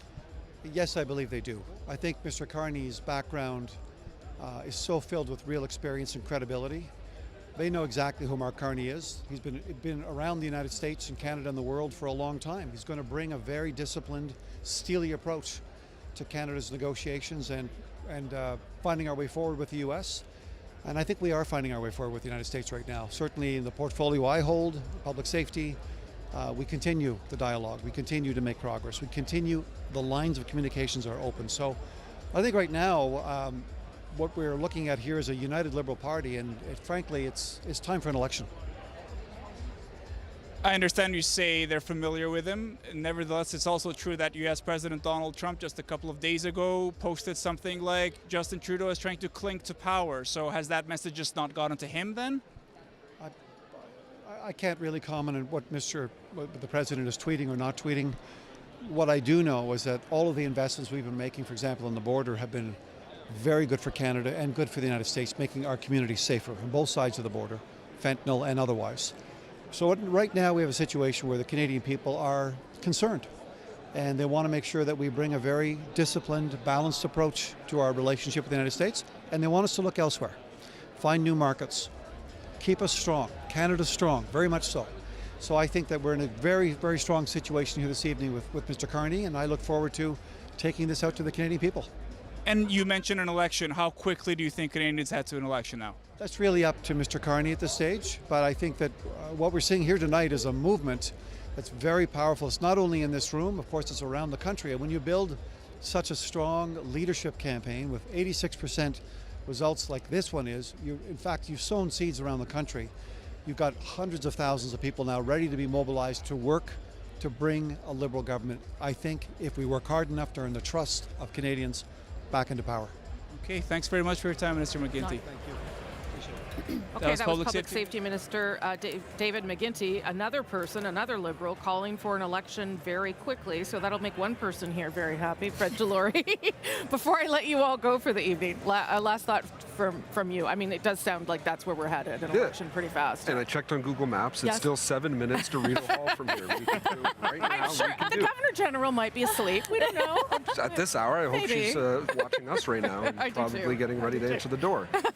Look, it's going to, assuming that's not happening, that he is going to build a cabinet, it is going to be interesting to see how he does deal with Chrystia Freeland, knowing that she was the one who knifed Trudeau in December.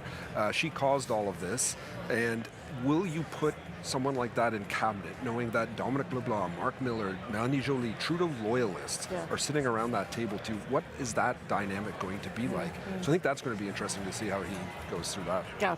Cameron, last thought from you. I mean, a decisive victory tonight. He's earned this. He's worked hard for this. He's an incredible team behind him, obviously, to be able to pull this off. I think the next steps are crucial. Has to move fast, has to show the country confidence, and let's not underestimate. I mean, as Liberals here are all going to feel great. They're all going to feel energy. They're all going to feel excitement. They're going to feel really great about the mandate that their new leader has. But let's not forget that his opponent is an extremely skilled one, and nothing can be taken for granted. And let's not focus on polls. Let's focus on messages and skills and tactics and fundraising and all the things that you need to win an election. Yeah, because it's going to be tough, and this is a person who is untested. I mean, it's one thing to test yourself against people who already like you. It's another thing to test yourself against people who are skeptical of your abilities, who don't believe in the values you're putting forward, who are trying to get Canadian votes just the same way you are. Yeah, no, and I agree with everything Cameron said. I think as much as it's an exciting day for Liberals, there's still a long way to go. And he's focused on the grassroots. What happens to governments? They forget the grassroots. They forget the ridings. He has had a strong group of organizers and a strong team to help build that. He has to lean on that and get really comfortable with that really quickly. Yeah. Sorry, as we're all talking, we're trying to bring Prime Minister Chrétien in here. Yeah, he's just arriving. Hello, we'll get you mic'd up. Just 1 minute. Just hang tight. Hang tight. We'll get you a microphone before you start talking. So election within days, weeks? I think a week and a half. A week and a half. Yeah. Okay. You need time to still staff up the party and make sure it's in line with his values. The party might be staffed up, but he might have certain views, certain campaign staff he wants to bring on, and a certain vision for the campaign. Okay. There's a lot of infrastructure to do to go into a campaign. There's what's your narrative, what's your plan, your policy platform. I'm sure they've been working on it for the last few weeks, knowing that they were going to win this. But they don't even have enough candidates, I don't think, the Liberal Party right now. So that's another. But above all of that, managing the day-to-day Canada-U.S. relationship and this never-ending threat and crisis that we're facing right now. Fred Delory, Cameron Ahmed, Vandenecker, thank you so much. It was so nice of you all to be here. I appreciate it. Thank you. And we'll see you soon. Thank you all. So much. Okay. Now we'll turn over to this fellow. Mr. Chrétien, nice to see you. How are you? First class. Good. What did you think of the win by Mr. Carney? But it was not a big surprise, but it's a very impressive one. Right. And what do you think that means for him? That means that the people had made up their mind and they decided within the party that they thought he was the one to do the job. And he says, and it was virtually unanimous. So it's a very good sign that his reputation is well accepted. Yes. I know them quite well because his father was a teacher in Fort Smith. Yes, yeah. When I was Minister of Indian and Northern Affairs. And he ran for the Liberal Party in Edmonton. Yes. Bob. I was not very effective. I helped him. It's a tough spot to run. But in Edmonton, it's a hell of a job. Especially it was the year of Joe Clark. So. Yeah. Are you worried, Mr. Chrétien, that Mark Carney isn't a politician, that he hasn't done this before? There is a few politicians who can talk to him once in a while. Fair enough. Fair enough. So I would call him. I told him that. Yeah. What about Donald Trump right now? When you watch that unfold, what goes through your mind when you see the things he's saying and threatening us with? It's very embarrassing. I spoke up a bit my mind. I could have been tougher than that. I was rather nice. Well, feel free to be tougher now if you like. No. David, no, you want to ask because the problem is, it's a serious game. It is. Mm-hmm. And it is causing trouble around the globe. And there is no purpose. We don't know what the hell he wants to do with all that. Yeah. Something that he wants to abolish democracy in the United States. I don't know. It's not what he says, but the people in his party are all very silent. They're all afraid of him. I never threaten anybody in politics. No. I try to convince them. Yeah. But threat is a sign of weakness. When you're right, you don't have to bully anybody. But, Mr. Chrétien, to take on Donald Trump, Mark Carney must first defeat Pierre Poilievre as his main rival in this election. I remember when Justin Trudeau announced his resignation, people were putting out what you said about Brian Mulroney when he announced that he was leaving, how you lamented you would not get the great battle. And I know Justin Trudeau wanted to take on Pierre Poilievre in this election. That fight is denied. How equipped do you think Mr. Carney is for an election campaign where he's never run for office to take on the leader of the opposition? The problem is if he goes there, what will happen? The three parties says they want an election. Mm-hmm. So he has the freedom to decide what he wants to do. He will have to decide it very quickly because the window is very small.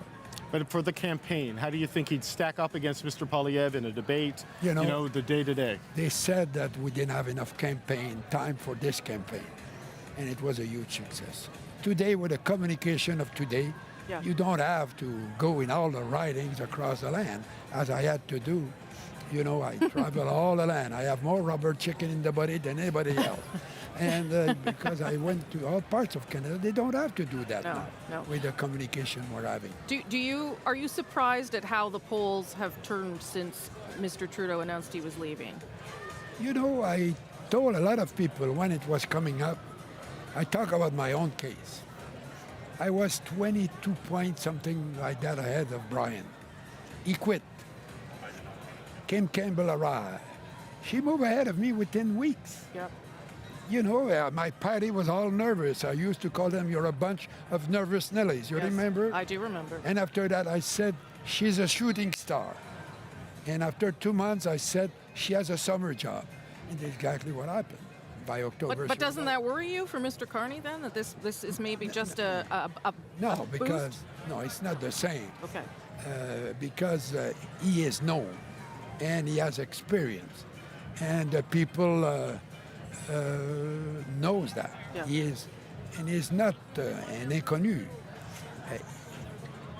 As a politician, fine, but I've seen other guys who have no experience. Louis Saint-Laurent, Mike Pearson was a bureaucrat, and he was minister for not very long. He got the Nobel Prize and he became the leader, and he was a very good leader. He's the one who named me minister, so I have to say he was a man of judgment. Would you advise Mr. Carney to go quickly, sir? If you want my advice, I will tell it. You won't tell us. Why? No. Mr. Chrétien, thank you for coming up here. It's always nice to see you. Yeah, I like to see you guys. Yeah, I'm glad you're doing well. You're neglecting me now. Well, we know you come back anytime, as always. I'm Open joking. invitation. Okay, merci beaucoup, Mr. Chrétien.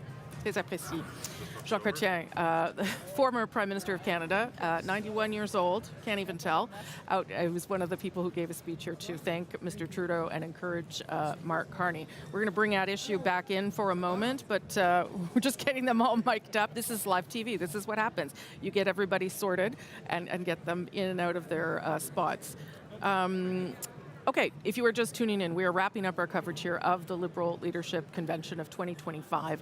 Mark Carney won in a first ballot victory, a landslide victory of more than 85, almost 86%. Chrystia Freeland came in second with only 8%. Karina Gould and Frank Baylis. This means that Mark Carney is not only the new Liberal leader of Canada, he is the Prime Minister designate, and in the coming days will be sworn in as Prime Minister, make some decisions about his own transition, his cabinet, and whether or not there should be an election. Chantal Hébert is hooked up at least, so I'll start with Chantal. I'll take you. Okay, I'm glad this is how this is decided. Whoever's ready to go gets to go first. Okay, What do you make of the huge blowout here for Mr. Carney? I was surprised by the magnitude of his victory. It seems that the Liberal Party was united in its desire not only to have a change, but to have this change, which is an interesting idea. I was also taken aback by the scores of the two ministers who ran. Yeah, we're just going to stop for a minute. Mr. Chrétien, you come by, Mr. Chrétien. It's okay. You come in front of the camera. Chantal won't mind for a minute. All good. Okay, continue. No, it's all better for my concentration because I was getting worried about what was going to happen. Go ahead.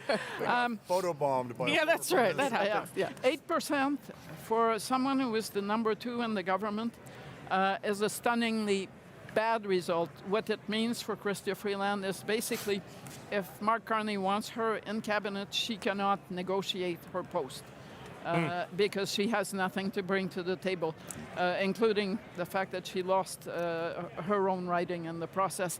And, you know, Karina Gould, I think we believed that she was appealing to a different section of the party, the more Trudeau Liberal section of the party. Well, that pool is empty at this point. It may fill up again. But to get barely over 3% when the outsider to this race gets 3% sends a really powerful message. She too is in no position to negotiate for a particular job. It's you know, everybody thought, and we were all there for Justin Trudeau's leadership victory, and everybody thought he won it on names, and that's why he had such a strong mandate. This is something else. It is something else. It's bigger than Trudeau. It's bigger than Pierre Poilievre, what Pierre Poilievre won for leadership. The Liberal Party believes in many different things, sometimes at the same time, sometimes consecutively. But one constant is they believe in winning. Yes. Or at least not losing. They love it. And this is their ticket, so they believe, to, at the very least, avoiding what looked like it was going to be a wipeout 6 weeks ago. Now looks like a competitive race, and they've very clearly placed their bets. Althea. I don't know that I have that much more to add. I agree entirely with what Andrew and Chantal just said. I think the pollsters gave Mark Carney a big advantage by swapping out his names in many of the national polls from Trudeau to Mark Carney, showing that if Mr. Carney did win the Liberal leadership and was the Prime Minister, that he would, in some cases, actually beat Pierre Poilievre. So I do think that that was the primary driver, and also because of the Donald Trump threat.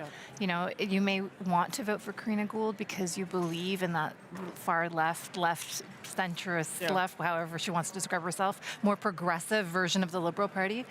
But in this case, what you want to do exactly. What did we make of his speech? Did he hit the right notes? Do we think he's better than he was 2 months ago? Okay, his French was more fluent. He also managed to throw in a few jokes, which is a sign that he's more relaxed. There's a theory, if you get them to laugh, you're probably winning the audience. So that does help. I thought it was a bit longish. But that being said, and I also thought that if anybody believes we're not going in an election tomorrow or the day after, this speech was kind of crafted around that. But when history records that speech, what it will record is not all of that. It is what was said about our relationship with the United States on the stage of a Liberal convention by the Prime Minister designate. Very hard words about the fact that the United States is no longer our friend. And no longer a trusted neighbor, ally. Well, and so when people will read the history books in 20 years, that's the section of the speech that will be the paragraph in the history books. But it's also perhaps what the moment requires, what Canadians are asking For for. sure, Yeah. but that's why it will endure, as opposed to all the fluff about I have a better CV than Pierre Poilievre, etc.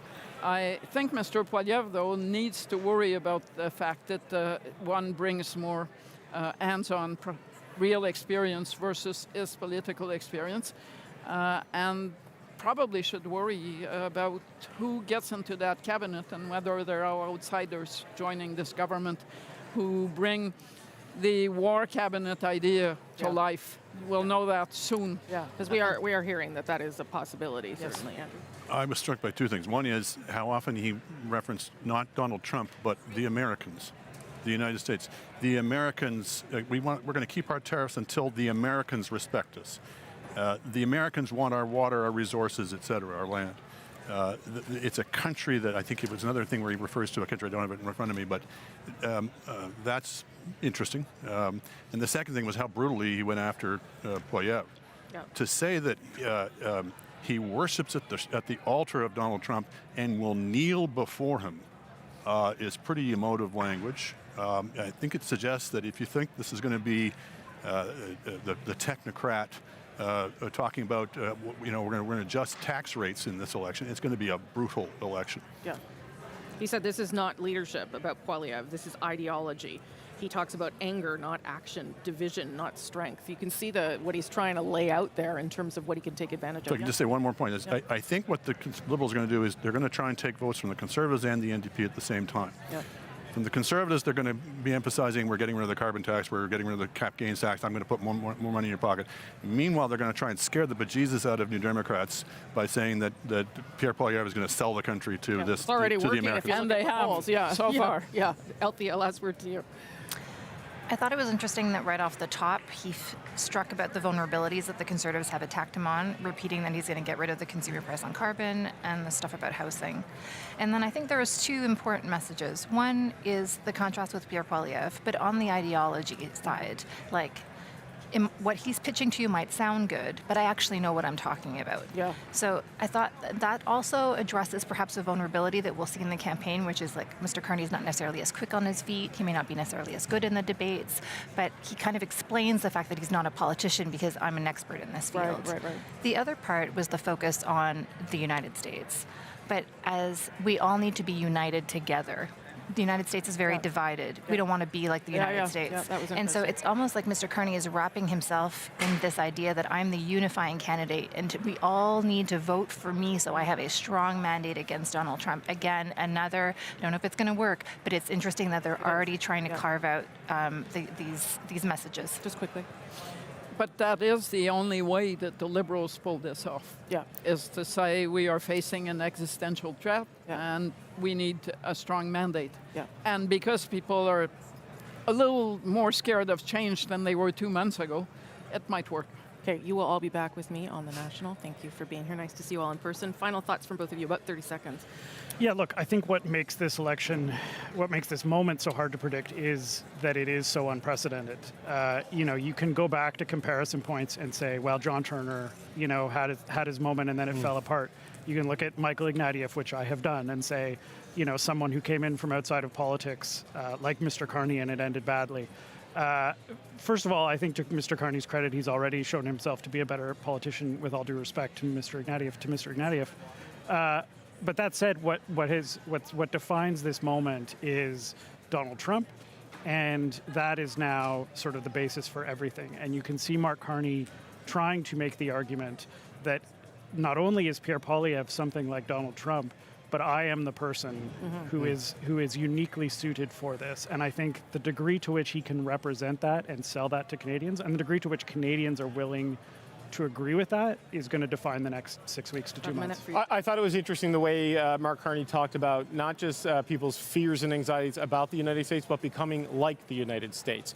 When he went after Pierre Poilievre for being divisive, attacking the mayors of Montreal and other communities he doesn't agree with, calling them idiotic, speaking to these sort of divisive, aggressive political tactics and saying that half of the United States fears the other half, and warning not just against whatever the agenda is of Donald Trump and the Americans, but the potential for political division to lead this country down a similar path, because the polarization in the U.S. is extreme. It's less so here in the country, though I feel we are probably headed towards maybe the most binary and polarized national election, certainly since I've been doing the job. And that is going to be the thing that Carney will put himself out there as a serious person who can keep things together. Can Mr. Poilievre move away from his attack dog approach to things? That's going to be a big question for him. Thank you both very much for being here. Appreciate it.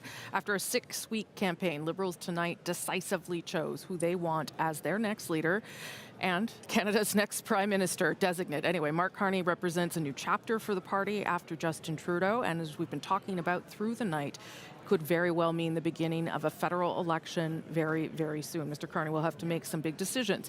How quickly to move, how quickly to deal with a cabinet, how quickly to get sworn in as Prime Minister, and then what comes next. This all, of course, in the shadow of Donald Trump and those looming tariffs, steel and aluminum, just this week, and more coming by April 2nd.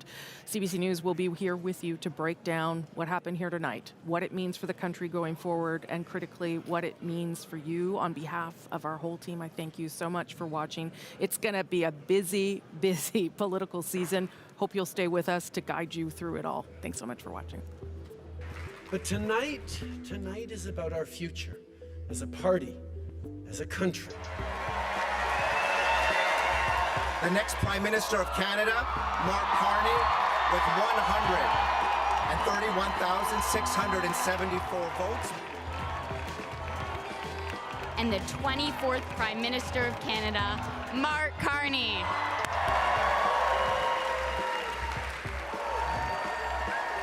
Who's ready to stand up for Canada with me? Right now, everyone sees the main threat as the Trump tariffs. But there's someone else who, if he succeeds, will weaken our economy. It's Pierre Poilievre. We are Canada strong. Vive la Canada. Merci tout le monde.